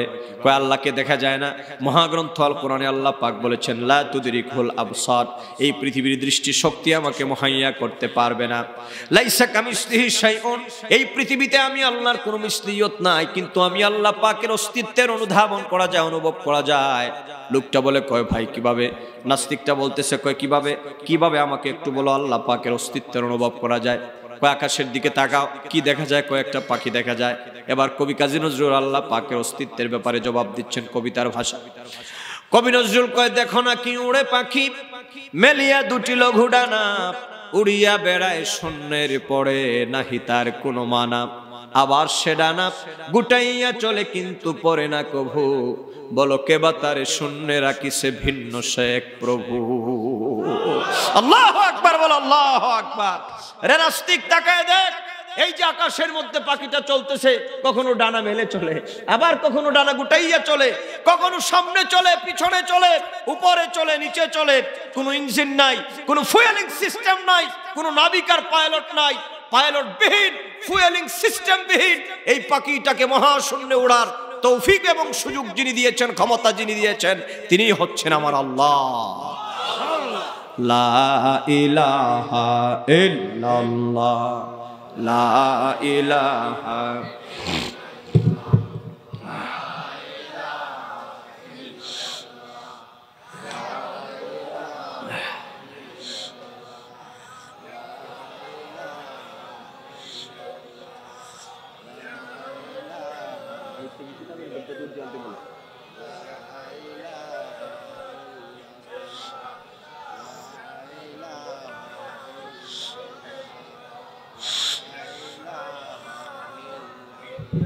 লা ইলাহা ইল্লাল্লাহ মুহাম্মাদুর রাসূলুল্লাহ। সকলে পড়েন সাল্লাল্লাহু আলাইহি ওয়াসাল্লাম। আরে বাবা, একটু চুমা দেন নামের নবীর নামে, বলেন সাল্লাল্লাহু আলাইহি ওয়াসাল্লাম।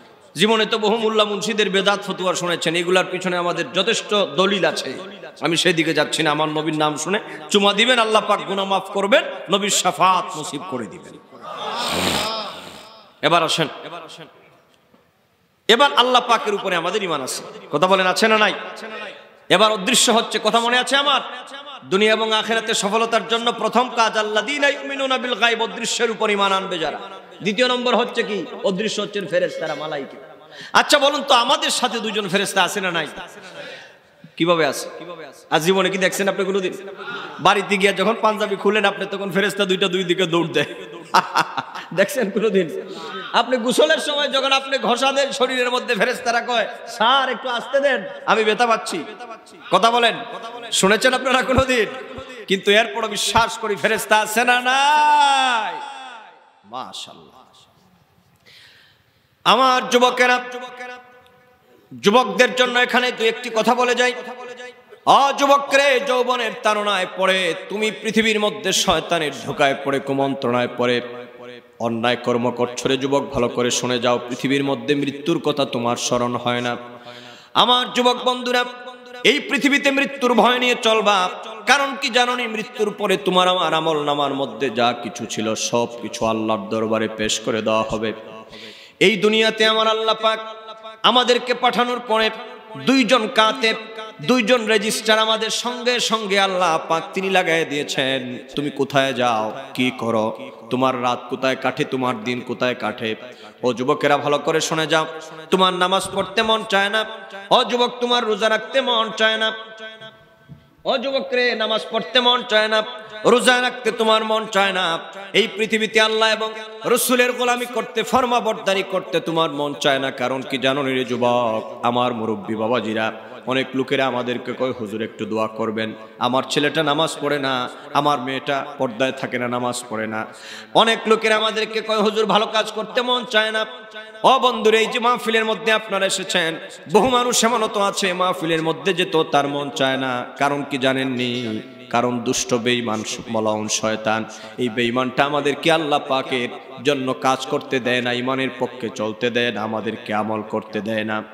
এজন্য আল্লাহ পাক বলেন, ও আমার বিশ্বাসী বান্দারা, এই দুষ্ট মালাউন বেঈমান থেকে তোমরা সাবধান থাকবারে বন্ধু।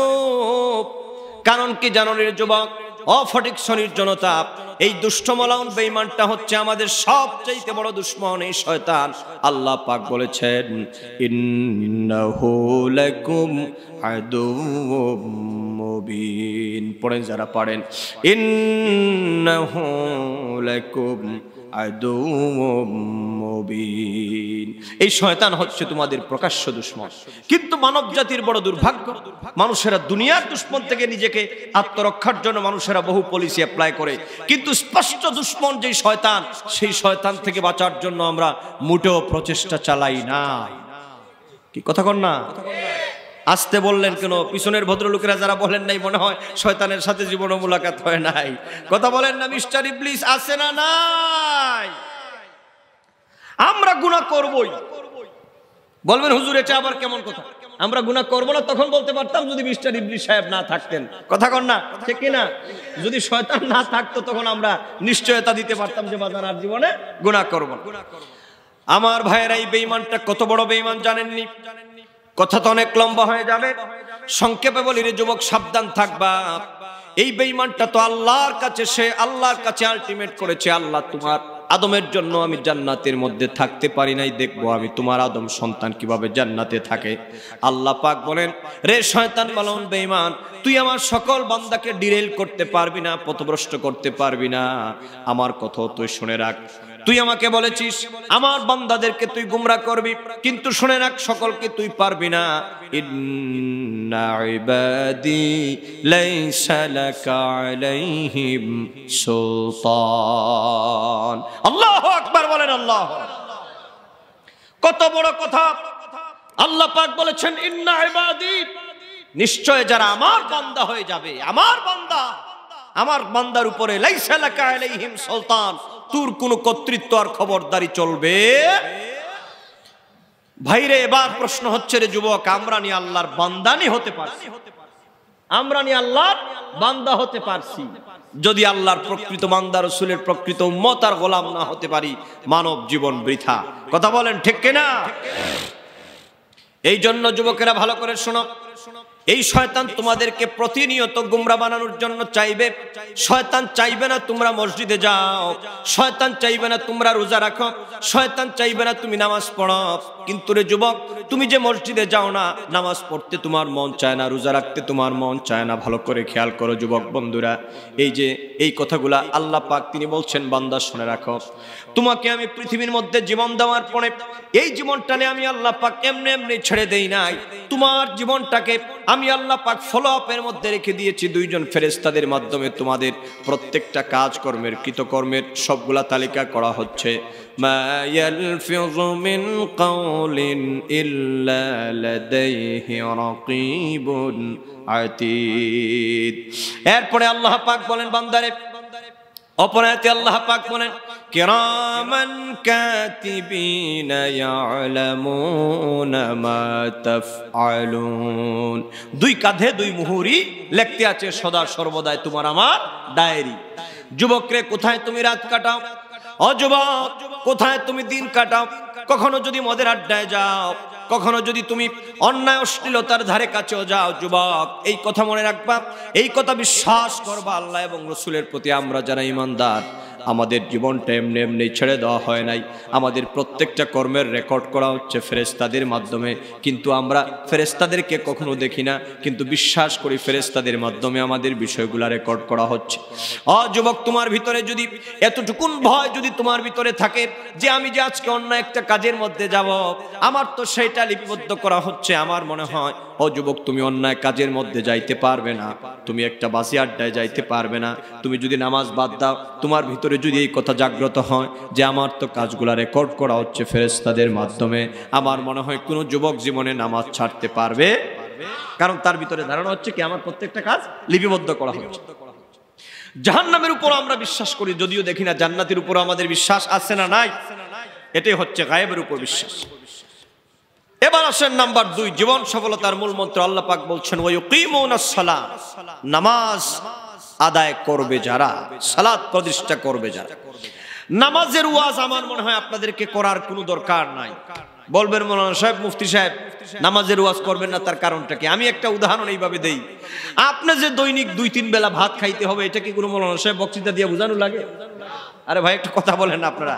নাকি কোন হুজুরকে সাবজেক্ট দিচ্ছেন যে মৌলানা সাহেব 2-3 বার ভাত খাইলে পরে কি ফজিলত? আপনারা এই ফজিলত সম্পর্কে কিছু জনগণকে বুঝাইয়া দেন যে ভাত না খাইলে পরে শরীর দুর্বল হবে, আর খাইলে পরে শরীরটা হৃষ্টপুষ্ট হবে। এইরকম বিষয় জীবনে দিচ্ছেন মিয়া ভাই? এটা যদি আপনি বুঝেন, বিষয় না দিল যে ভাত না খাইলে আপনার শরীর দুর্বল হবে, আপনার শরীরের এনার্জি নষ্ট হয়ে যাবে, লস্ট হবে, তাইলে যুবক তোমাকে মনে রাখা লাগবে, নামাজ পড়লে জান্নাতে যাবা, না পড়লে তোমাকে জাহান্নামে যাওয়া লাগবে। ডান হাত তুলে বলো ঠিক না? কাজেই তোমাকে আবার বলা লাগবে কেন? কারণ তোমার তো ঈমানই, ঈমানের পরে একজন মুমিন মুসলমানের প্রথম দায়িত্বই হলো নামাজ আদায় করা। কথা বলো ঠিক না? অতএব নামাজের কথা তোমাদেরকে কেন বলতে হবে? যুবক, নামাজের কথা যেন বলতে না হয়। এবার আসেন, আমি নামাজের ফজিলত সম্পর্কে আপনারা অনেকেই জানেন। নামাজ পড়লে বেহেশতে যাবেন, না পড়লে? নাকি কোনো মৌলানা সাহেবের কাছ থেকে শুনছেন যে পড়লে জাহান্নাম আর না পড়লে বেহেশত? এরকম শুনছেন আপনারা? সারা জীবনই আপনারা জানেন যে পড়লে বেহেশত আর না পড়লে, এটা কিন্তু আপনারা নিজেরাও জানেন, কিন্তু মানেন না। এবার আসেন, আমি নামাজের ফজিলত সম্পর্কে ছোট্ট একখানা হাদিস শোনাবো, এরপরে আপনাদেরকে বলবো জীবনের গুনাহ মাফের ক্ষেত্রে নামাজের ভূমিকা। সময় আর কয় মিনিট আছে? 12টা। কয় মিনিট স্যার? কয় মিনিট আছে? 3 মিনিট। আচ্ছা আচ্ছা, তাহলে 3 মিনিটের মধ্যে ইনশাল্লাহ। আর যদি 2 মিনিট আমরা বাড়াই, অসুবিধা নাই তো? যদি 5 মিনিট হয় শেষ করে দিই? আচ্ছা, অসুবিধা নেই। তাইলে আমরা আর 5 মিনিটের মধ্যে আমি আপনাদেরকে শোনাবো। প্রথম নম্বর হচ্ছে নামাজের ফজিলত সম্পর্কে শুনে যাও। ইমাম বুখারীর প্রসিদ্ধ কিতাব আল আদাবুল মুফরাদের প্রথম অধ্যায়ে প্রথম পৃষ্ঠাটা উল্টালে পড়েই আপনি একখানা হাদিস পাবেন। এখানের মধ্যে আমি আপনাদেরকে সংক্ষিপ্ত শোনায় দিই। হযরত আব্দুল্লাহ ইবনে মাসউদ রাদিয়াল্লাহু তাআলা, তিনি আল্লাহর হাবিব, নূর নবী, হায়াতুন নবী, জিন্দা নবী, শাফাতের কান্ডারি নবীকে প্রশ্ন করলেন, ইয়া রাসূলুল্লাহ, যুবকরে গভীর রাতে শুনে যাও, এই যে শাবানের চাঁদ, মুরব্বী বাবাজিরা ভালো করে শুনে যান, কবর দেশে যে আপনি যাবেন, কবরের কিছু সামানা নিয়ে যান, নাইলে কবর দেশটা বড় কঠিন হয়ে যাবে। কারণ কবর কারু কারু কবর হুফরাতুম মিন হুফারিন নিরান হয়ে যাবে, মানে জাহান্নামের একটা অগ্নিকুণ্ডের একটা কি হয়ে যাবে, আখড়া হয়ে যাবে। আর যদি পৃথিবীতে সালাত আদায় করেন, আল্লাহ পাক কবরটাকে জান্নাতুল ফেরদাউসের সাথে সম্পৃক্ততা করে দিবেন, সম্পর্ক লাগাই দিবেন। এই জন্য কবরের আযাব থেকে আপনাকে বাঁচতে হলো নামাজ পড়া লাগবে, আর আল্লাহ পাকের প্রিয়ভাজন হওয়ার জন্য আপনাকে নামাজ পড়া লাগবে। দুনিয়া এবং পরকালীন জীবনে সফলতার জন্য আপনাকে নামাজ পড়া লাগবে। সাহাবী আল্লাহর হাবিব, নূর নবী, হায়াতুন নবী, জিন্দা নবীকে প্রশ্ন করেছেন। ইমাম বুখারী তিনি বর্ণনা করেছেন, সাহাবী আল্লাহর হাবিবকে বলেছেন, ইয়া রাসূলুল্লাহ, সাআলতুন নবিয়্যা সাল্লাল্লাহু আলাইহি ওয়াসাল্লাম আইয়ুল আমালে আহাব্বু ইলাল্লাহি আযজা ওয়া জাল্লা। আল্লাহর হাবিব নূর নবী, হায়াতুন নবীকে প্রশ্ন করা হয়েছে, ইয়া রাসূলুল্লাহ, আইয়ুল আমালে, আহাব্বু ইলাল্লাহি আযজা ওয়া জাল্লা, আল্লাহ পাক তো তিনি তার বান্দার সব আমলকেই ভালোবাসেন, কিন্তু সবচাইতে বেশি আল্লাহ পাক তার বান্দার কোন আমলটাকে ভালোবাসেন? সুবহানাল্লাহ বলেন। আচ্ছা বলুন তো, পছন্দের মধ্যে কিছু ক্লাসিফিকেশন আছে না? মনে করেন আপনি একটা মাছ খাইতে পছন্দ করেন, এটা যদি লইট্টা মাছ হয় তাইলে আরো ভালো লাগবে কি? আপনি মাছ খাইতে পছন্দ করেন, কাটা ছাড়া যদি বোয়াল মাছ হয় তাইলে ভালো লাগবে, কথা বল ঠিক না? তার মানে পছন্দের মধ্যেও আপনার কি ক্লাসিফিকেশন আছে?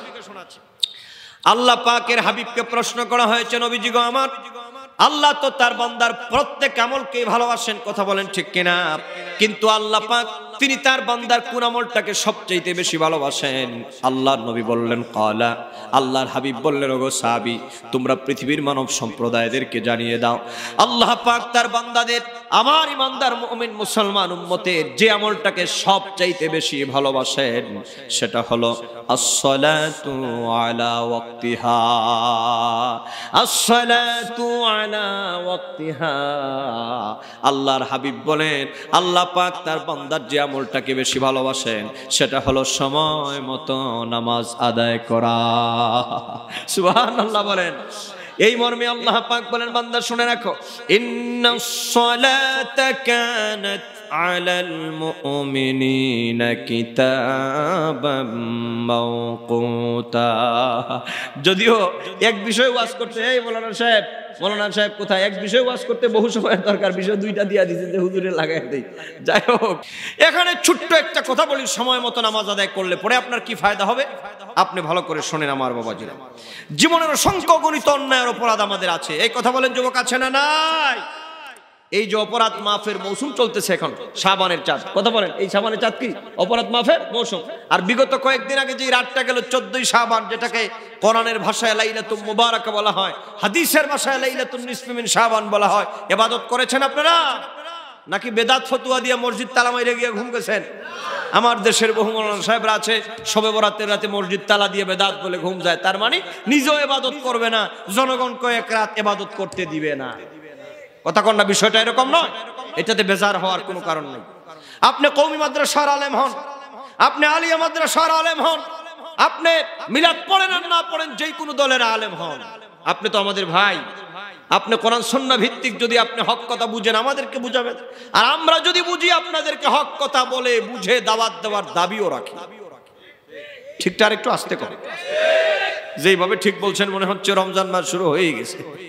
এই সিন্নি আসেনি ভাই, তাবারুক আসেনি মাহফিলের, তাড়াতাড়ি আনেন, বুঝতে পারছি পেটে ক্ষুধা লাগছে মনে হয়। আওয়াজ দিয়ে বলেন শবে বরাত ইসলামে আছে না নাই? ডান হাত তুলে বলা আছে না নাই? শবে মেরাজ আছে না নাই? পবিত্র ঈদে মিলাদুন নবী সাল্লাল্লাহু আলাইহি ওয়াসাল্লাম আছে না নাই? আমরা এইগুলারে বিদআত বলবো না। যারা বিদআত বলবেন মাওলানা সাহেব থাকেন আপনার বিদআত নিয়া, আমরা আছি আল্লাহ রাসূল আর দয়াল নবীর মহব্বত নিয়া। কথা কোন ঠিক না? বেদাত ফতুয়া বাংলাদেশে বহু দেওয়া হয়েছে, বেদাত বেদাত বলতে বলতে এত বেদাত, এটা করা বেদাত, এইটা করা বেদাত, এটা করা যাবে না, এটা নাই, ওইটা নাই, নাই নাই, মনে হয় হে আর তার বাপ দাদা ছাড়া ইসলামে আর কিছু নাই। এই যে আসতেছে রমজান মাস, এক শ্রেণীর কাটাপ বাহিনী বের হবে, রমজান শরীফের 20 রাকাত তারাবিরে তারা 8 রাকাত, ওই 12 রাকাত অপারেশন করে 8 রাকাত বানায় দিবে। কথা বলেন আপনাদের এলাকাতে হয়তো এগুলো নাই, শহর বন্দরে যারা আছেন আপনারা জানেন, এইগুলা কি আপনারা মানবেন? আজকের সুন্নি জনতা বলো তারাবির নামাজ 20 রাকাতের পক্ষে আমরা আছি না? না, ওইগুলাকে আমরা প্রশ্রয় দিব না। আরে ভাই, স্বকীয়তা বজায় রাখেন, স্বকীয়তা বজায় রাখেন।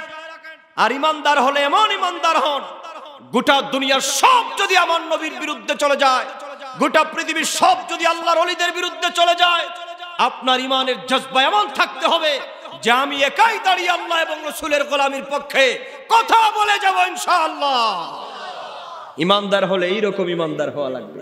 আবার যদি সুবিধাবাদী ইমানদার হন, যে সুবিধা সিন্নি দেখলে আসি আর সিন্নি না দেখলে নাই, কথা বলেন আমার দেশে কিছু ইমানদার আছে, সুবিধা দেখলে আসে, অসুবিধা দেখলে আমরা আল্লাহ রাসূলের পক্ষে আছি। কথা কোন ঠিক কিনা? কোরআন সুন্নাহর বাইরে কোনো ভণ্ডামিকে ইসলাম প্রশ্রয় দেয় না। কথা বলো ঠিক কিনা? এবার আসেন অপরাধ মাফের ক্ষেত্রে নামাজের কি ভূমিকা, এই কথা বলে ইনশাআল্লাহ আমাদের শেষ করব।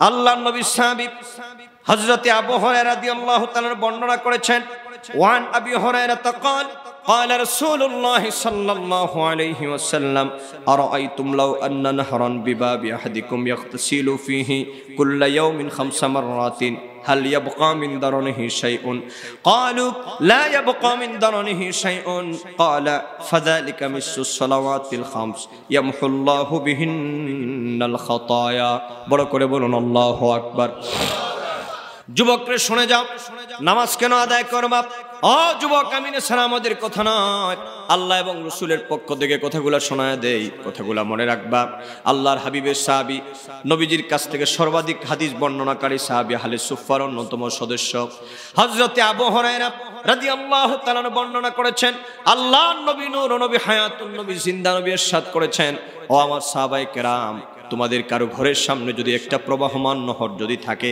ওই নহরের মধ্যে প্রতিদিন যদি 5 বার কোনো ব্যক্তি যদি গোসল করে হাল ইয়াবকা মিন দানানিহি শাইউন তোমরা বলো ওই ব্যক্তির শরীরের মধ্যে কোনো ময়লা থাকবে নাকি কোনো দুর্গন্ধ থাকবে নাকি ক্বালু লা ইয়াবকা মিন দানানিহি শাইউন আল্লাহর নবী সাহাবায়ে কেরামগণ বললেন ইয়া রাসূলুল্লাহ ইয়া হাবিবাল্লাহ নবী গো ওই ব্যক্তিটা যদি প্রতিদিন প্রবাহমান নহরের মধ্যে দৈনিক 5 বার গোসল করে তার শরীরের মধ্যে কোনো ময়লা থাকবে না কোনো দুর্গন্ধ থাকবে না আল্লাহর হাবিব নূর নবী হায়াতুন নবী বলেন গো আমার সাহাবীরা এটা হলো আমার উম্মতের 5 ওয়াক্ত নামাজের দৃষ্টান্ত সুবহানাল্লাহ আর একটু বড় করে বলেন সুবহানাল্লাহ তার মানে হচ্ছে আমার উম্মতের দৈনিক 5 ওয়াক্ত নামাজের দৃষ্টান্ত তার মানে হলো একজন ব্যক্তি প্রবাহমান নহরের মধ্যে যেইভাবে গোসল করলে তার শরীরের মধ্যে কোনো ময়লা থাকবে না ঠিক সেই রকম ভাবে আল্লাহর কোনো বান্দা যদি দৈনিক 5 ওয়াক্ত নামাজ বা জামাত যদি আদায় করে আমি নবী বলে দিলাম তার আমলনামার মধ্যে কোনো গুনাহ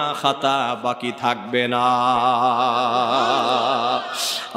যুবক ভালো করে শুনে যাও যুবক রে তাহলে বলো আমাদের গুনাহগুলা মাফ হোক আমরা চাই কিনা তাহলে বলো নামাজ কি সপ্তাহে একবার না দৈনিক 5 বার বহু মুসল্লিরা আছে সপ্তাহে একবার মসজিদ ভিজিটে যায় পরিদর্শনে যায় ইমাম সাহেব মুয়াজ্জিন সাহেব ঠিকঠাক আছে শুক্রবারে তাও কত বড় কপাল পোড়া যায় সবার শেষে বের হয় সবার আগে কথা কোন আছে না নাই মানে তিনি এত বড় ব্যস্ত মানুষ যাবেন একেবারে ইমাম সাহেব যখন খুতবা শেষ করে মিম্বর থেকে এক কদম যখন তিনি মসজিদে দিবেন তখন তিনি দৌড় দিয়ে মসজিদে যাবেন আবার যেই না ইমাম সাহেব সালাম ফিরাবেন মনে হচ্ছে যুদ্ধ শুরু হয়ে গেছে উনি অংশগ্রহণ করবেন আইসা তাড়াতাড়ি আইসা উনি কিসের মোনাজাত করেন আর বাংলাদেশে তো একদল আছে বের হয়েছে ওরা মোনাজাতই বাদ দিয়ে দেয় কথা কোন ঠিক না মোনাজাত বাদ দিবেন না মোনাজাত ইমানদারের সবচেয়ে বড় হাতিয়ার এবং সম্বল কথা বলো ঠিক না নামাজের পরে মোনাজাত আসেনি আপনাদের এলাকায় যদি ইমাম সাহেব মোনাজাত না করে বলবেন ইমাম সাহেব ফতোয়া রাখেন মিয়া আগে মোনাজাত দেন আল্লাহ ছাড়া আমাদের দেওয়ার আর কেউ নাই অতএব আল্লাহর কাছে না চাইবো তো কার কাছে যাইবো কথা বলো যুবক ঠিক না আল্লাহ যেন কবুল করেন নামাজ যদি পড়েন নামাজের দ্বারা কবরের আযাব মাফ হয়ে যায় কবরের মধ্যে নূর পয়দা হয় আমি এখানে রাখলাম যেহেতু সময় অনেক কম আল্লাহ পাক যেন কবুল আর মঞ্জুর করেন সাদাকাল্লাহু মাওলানাল আযীম ওয়া সাদাকা রাসূলুহুন নবিয়্যুল হাবিবুল কারীম ইল্লাল্লাহ লা ইলাহা ইল্লাল্লাহ লা ইলাহা ইল্লাল্লাহ লা ইলাহা ইল্লাল্লাহ লা ইলাহা ইল্লাল্লাহ লা ইলাহা ইল্লাল্লাহ লা ইলাহা ইল্লাল্লাহ মুহাম্মাদুর রাসূলুল্লাহ সাল্লাল্লাহু আলাইহি ওয়াসাল্লাম বিসমিল্লাহির রহমানির রহিম ইল্লাল্লাহ ইল্লাল্লাহ ইল্লাল্লাহ ইল্লাল্লাহ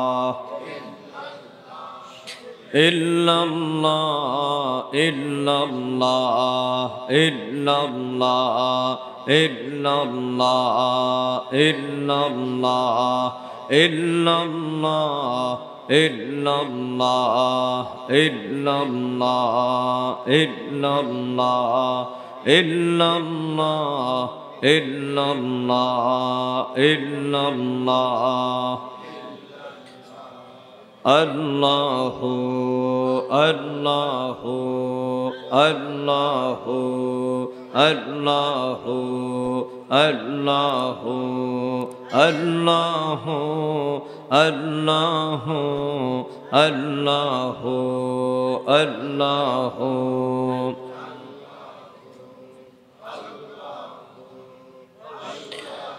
লা ইলাহা ইল্লাল্লাহু মুহাম্মাদুর রাসূলুল্লাহ সাল্লাল্লাহু আলাইহি ওয়াসাল্লাম। আমি ধন্যবাদ দিচ্ছি পাঁচকড়ি তালুকদার বাড়ি ইসলামী যুব সংঘের আমার ভাইদেরকে, আমার যে সমস্ত যুবকেরা আজকের এত সুন্দর একটি জান্নাতের বাগান আমাদেরকে উপহার দিয়েছেন। আল্লাহ যেন এই যুবকগুলার দুনিয়া আখিরাত যেন সুন্দর করে দেন, সবাই পড়েন আমিন। আজকে সম্মানিত সভাপতি জনাব মাস্টার মোহাম্মদ শহীদুল আজম সাহেব সুন্দর কথা বলেছেন, বিশেষ করে আপনাদের এখানে আসার ব্যাপারে যিনি সবচেয়ে বেশি পরিশ্রম করেছেন, আমার সাথে যোগাযোগ রেখে শায়ের মোহাম্মদ মাওলানা জুবাইর হোসেন কাদরি ভাই সহ এখানে সম্মানিত ওলামা হাজরাতগণ যারা আছেন, আমি সকলের সম্মান মর্যাদা বৃদ্ধি আল্লাহ পাক করিয়ে দেন এই কামনা করি। আমার জন্য আপনারা দোয়া করবেন, আমিও আপনাদের জন্য দোয়া করছি। যেতে হবে বহুদূর, আল্লাহ পাক যেন সহি সালামতে আমাদেরকে পৌঁছায় দেন। আমরা পড়ছি আল্লাহুম্মা আমিন, আল্লাহুম্মা আমিন। ربنا ظلمنا أنفسنا وإن لم تغفر لنا وترحمنا لنكونن من الخاسرين ربنا اغفر لنا ولوالدينا رب ارحمهما كما ربياني صغيرا رب ارحمهما كما ربياني صغيرا رب العالمين সাদেকনগর পাঁচকড়ি তালুকদার বাড়ি ইসলামী যুব সংঘের সংঘ কর্তৃক আয়োজিত আজকের এই সুন্নি মাহফিলকে তুমি কবুল আর মঞ্জুর ফরমাও। আল্লাহ বলবে তুমি মাফ করে দিয়া হাদিয়াটুকু দয়াল নবীজির কদমে পাক সোনার মদিনাতুল মুনাওয়ারায় কবুল আর মঞ্জুর ফরমাও। তাম পৃথিবীর মাটির নিচে যত মুমিনিন মুমিনাত মুসলিমিন মুসলিমাত ওলি আব্দুল গাউস কুতুব নজিব নকিব পীর দরবেশ অন্ধকার কবরে শায়িত আছেন আল্লাহ, আল্লাহ প্রত্যেকের রূহে তামাম হাদিয়া পৌঁছায়া দাও। আমাদের আপন আপন পীর মুর্শিদগণের রূহে তামাম হাদিয়া পৌঁছায়া দাও। চট্টগ্রামের জমিনে তোমার যত মহান ওলিগণ শায়িত আছেন আল্লাহ, ফটিকছড়ির জমিনে আল্লাহ মেহেরবানি করে তোমার দরবারে চাইলাম আল্লাহ প্রত্যেক ওলিয়া উলিয়াগণের রূহে পাকে আমাদের নাম ধরে ধরে হাদিয়া পৌঁছায়া দাও। এই সাদেকনগর পাঁচকড়ি এবং তৎপার্শ্ববর্তী এলাকার যত মুর্দেগান কবরের মধ্যে শায়িত আছেন আল্লাহ প্রত্যেকের রূহে তামাম হাদিয়া পৌঁছায়া দাও। আল্লাহ প্রত্যেকের কবরগুলাকে জান্নাতের বাগান বানিয়ে দাও। রব্বুল আলামিন জানি না কার জানি মা নাই, কার জানি বাবা নাই গো মাবুদ, কে জানি মা হারা, কে জানি বাবা হারা, এতিমের বেশে তোমার দরবারে হাত তুলেছে। মা বাপ যাদের জন্মের মতো বিদায় হয়ে গেছেন আল্লাহ, ভিক্ষা চাইলাম মা বাবার কবরগুলাকে জান্নাতের বাগান বানিয়ে দাও। রব্বুল আলামিন যার মা নাই বাবা নাই সে জানে মা হারানোর কি ব্যথা, বাবা হারানোর কি ব্যথা গো বাবু। কে জানি বাড়িতে গিয়ে আব্বা বলে ডাক দেওয়ার মতো সৌভাগ্য নাই, কে জানি বাড়িতে গিয়ে আম্মা বলে ডাক দেওয়ার মতো সৌভাগ্য নাই গো বাবু। রব্বুল আলামিন এই দুনিয়া থেকে যাদের বাবা নাই, যেদিন থেকে বাবা দুনিয়া থেকে বিদায় নিলেন গো মাবুদ, এই দুনিয়াতে বহু পুরুষের চেহারা দেখা যায় কিন্তু নিজের বাবার মতো তো আর কাউকে দেখা যায় না আল্লাহ। এই দুনিয়ার বহু পুরুষের আদর করে মহব্বত করে গো মাবুদ, কিন্তু নিজের বাবার মতো সন্তান বিপদে পড়লে মুসিবতের মধ্যে পড়লে গভীর রাতে মাথায় হাত বুলায় কেউ সান্ত্বনা দেন। কেউ তো বলে না বাবারে চিন্তা করিস না, পেরেশানির কিছু নাই, আমি বাবা তোর সাথে আছি। রব্বুল আলামিন এমন আদরের বাবা যাদের দুনিয়ার মধ্যে নাই, আল্লাহ ভিক্ষা চাইলাম বাবাদের কবরগুলাকে জান্নাতের বাগান বানিয়ে দাও। জনম দুঃখিনী মা যাদের দুনিয়ায় নাই গো মামুদ, ও আল্লাহ মহারাজে এই সন্তান জানে মা হারানোর কি ব্যথা কি বেদনা গো।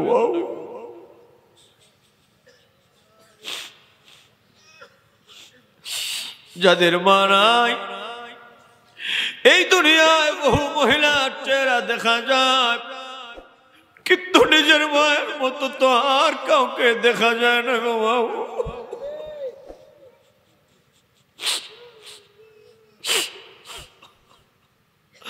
কত দিন যায়, কত রাত যায়, কত সপ্তাহ যায়, কত মাস যায় গো বাবু।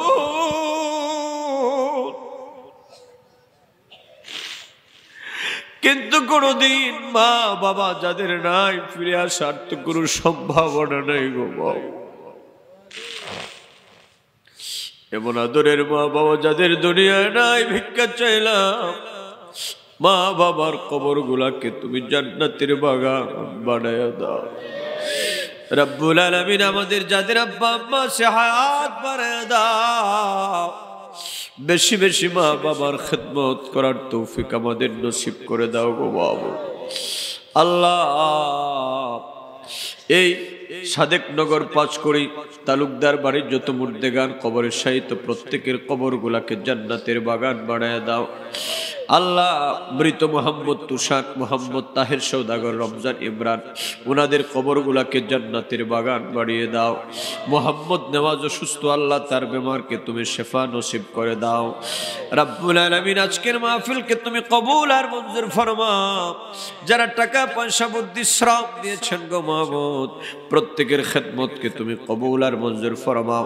আমার যুবক ভাইগুলা সহ, আমার ভাই জুবাইর আহমদ কাদরি সহ আমার যুবকেরা, এই যুবকগুলা দুনিয়ার কোনো আল্লাহ দুনিয়াবি কোনো কাজকর্ম করতে পারত গো মাহবুব, কিন্তু এই যুবকগুলা দুনিয়ার কোনো কাজকর্ম না করে, দুনিয়াবি কোনো অনুষ্ঠান না করে জান্নাতের বাগান আমার যে যুবকেরা সাজিয়েছে গো মাহবুব, তাদেরকে তোমার হাওলা করে দিয়ে গেলাম।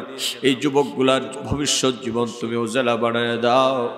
এই বাড়ির এলাকার উপর তোমার খাস রহমত নাজিল ফরমাও গো মাহবুব রব্বুল আলামিন। শাবানের চাঁদ বড় বরকতময় এক চাঁদ গো মাহবুব, যেই চাঁদের মধ্যে তোমার দরবার থেকে দোয়া ফেরত আসার কোনো সম্ভাবনা নাই। ভিক্ষা চাইলাম আজকের এই মাহফিলকে তোমার দরবারে তুমি কবুল আর মঞ্জুর ফরমাও রব্বুল আলামিন। ও আল্লাহ, নিঃসন্দেহে আমরা গুনাহগার, তাতে কোনো সন্দেহ নাই। জীবন ভর যত অন্যায় করেছি, অপরাধ করেছি, দুনিয়ার কোনো মানুষ না জানলো তুমি আল্লাহ জানার বাকি নাই। দুনিয়ার কোনো মানুষ না দেখলো তুমি আল্লাহ দেখার বাকি নাই গো মাহবুব। দুনিয়ার কোনো মানুষ না শুনলো তুমি আল্লাহ শোনার বাকি নাই।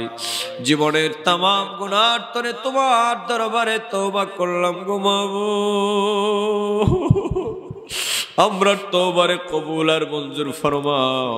আমরার বিগত জীবনের সব গুনাহগুলা তুমি আল্লাহ মাফ করে দাও। আমাদের আব্বা আম্মার জীবনের গুনাহগুলা মাফ করে দাও।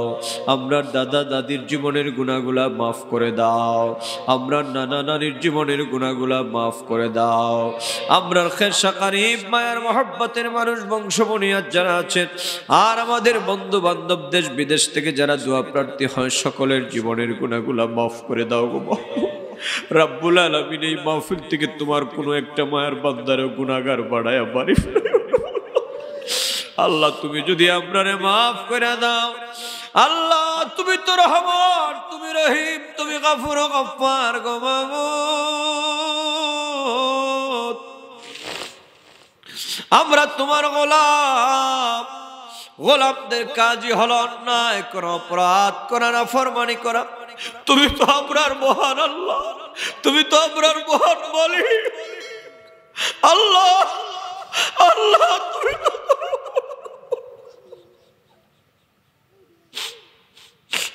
আল্লাহ, তুমি তো গফফার গফুর, তুমি আমরারে ক্ষমা করে দিবা এই দৃঢ় বিশ্বাস একদিন আমাদের ভিতরে আল্লাহ। আল্লাহ তুমি আমরার জীবনের গুনাহগুলা মাফ করে দাও। আমরার আব্বারও আম্মারও তুমি মাফ করে দাও আল্লাহ। এই মজলিসে কারা জানি অভাবী অভাব দূর করে দাও, কারা জানি ঋণগ্রস্ত আছে ঋণ পরিশোধের ব্যবস্থা করে দাও। কারা জানি পেরেশানির মধ্যে আছে আল্লাহ পেরেশান মিটায়া দাও। কারা জানি আল্লাহ মুশকিল মুসিবতে আছে গো মাবুদ মুশকিল মুসিবত থেকে উদ্ধার করে দাও। কে জানি কোন পেরেশানির মধ্যে আছে আল্লাহ তুমি পেরেশান মিটায়া দাও। কারা জানি বেমারি আছে গো মাবুদ ও আল্লাহ বেমারিদের বেমারকে তুমি শেফা নসিব করে দাও। আমরারে কঠিন রোগ বালাই দিও না, আমরারে রাস্তাঘাটের অ্যাক্সিডেন্ট দিও না গো বাবু। চোর ডাকাতের হামলার শিকার আমরারে বানায় সারাটা জীবন ভর তোমার আর তোমার হাবিবের গোলামি করার তৌফিক আমরারে নসিব করে দিও আল্লাহ।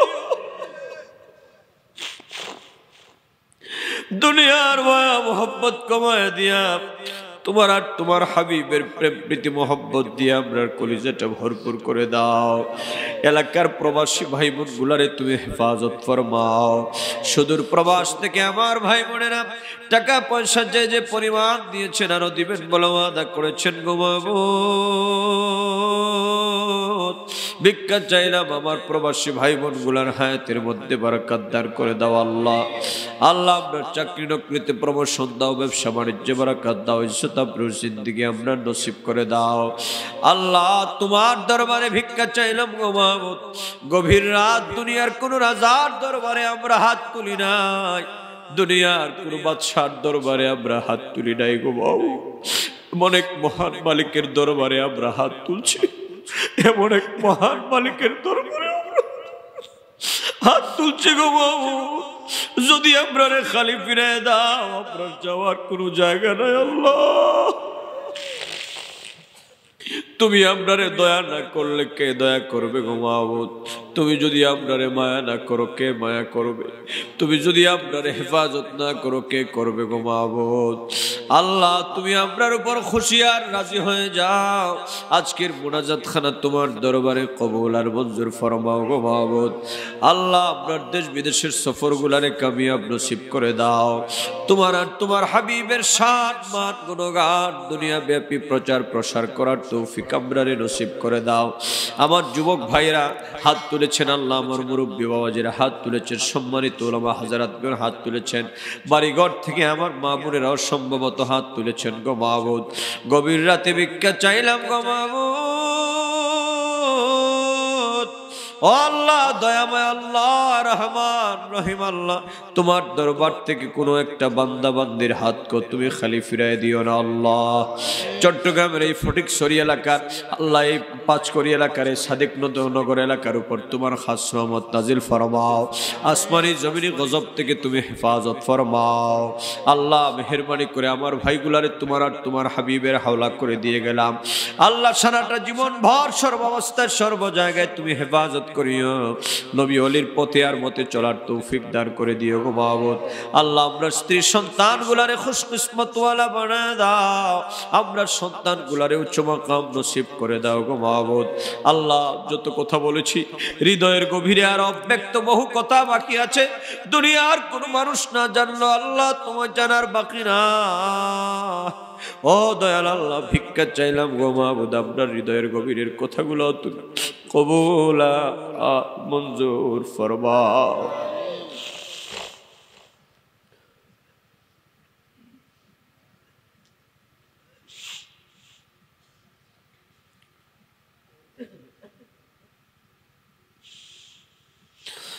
রব্বুল আলামিন আখেরি ফরিয়াদ তোমার দরবারে, জীবনে অসংখ্য বার খানায়ে কাবা মদিনাতুল মুনাওয়ারার জিয়ারত আমরা নসিব ফরমাও। মদিনা নবীর দিদার স্বপ্ন যুগে বারবার, স্বপ্ন যুগে বারবার আমরা নসিব করে দাও।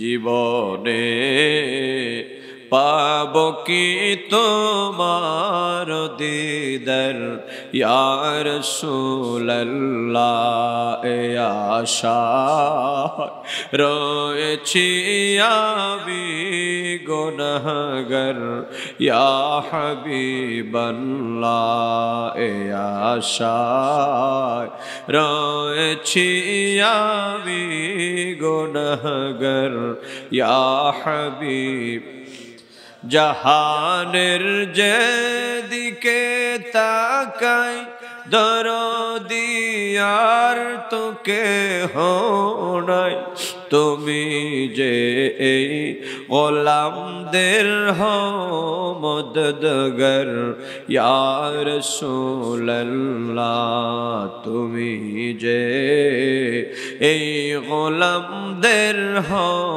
জমিনদার ইয়া রাসূলুল্লাহ জীবনে পাব কি তোমার দিদার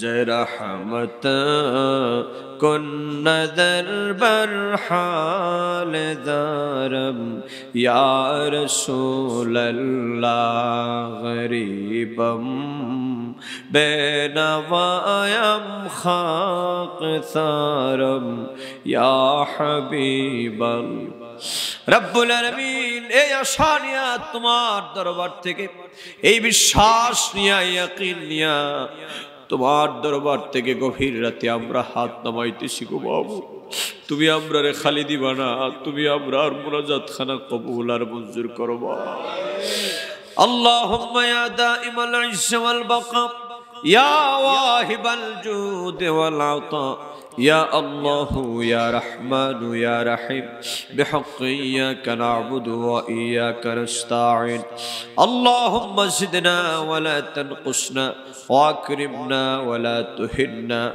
وأعطنا ولا تحرمنا واثرنا ولا تؤثر علينا وارضنا وارض عنا يا كريم يا رب العالمين بفضل سبحان ربك رب العزة عما يصفون والسلام على المرسلين والحمد لله رب العالمين بحق لا إله إلا الله محمد رسول الله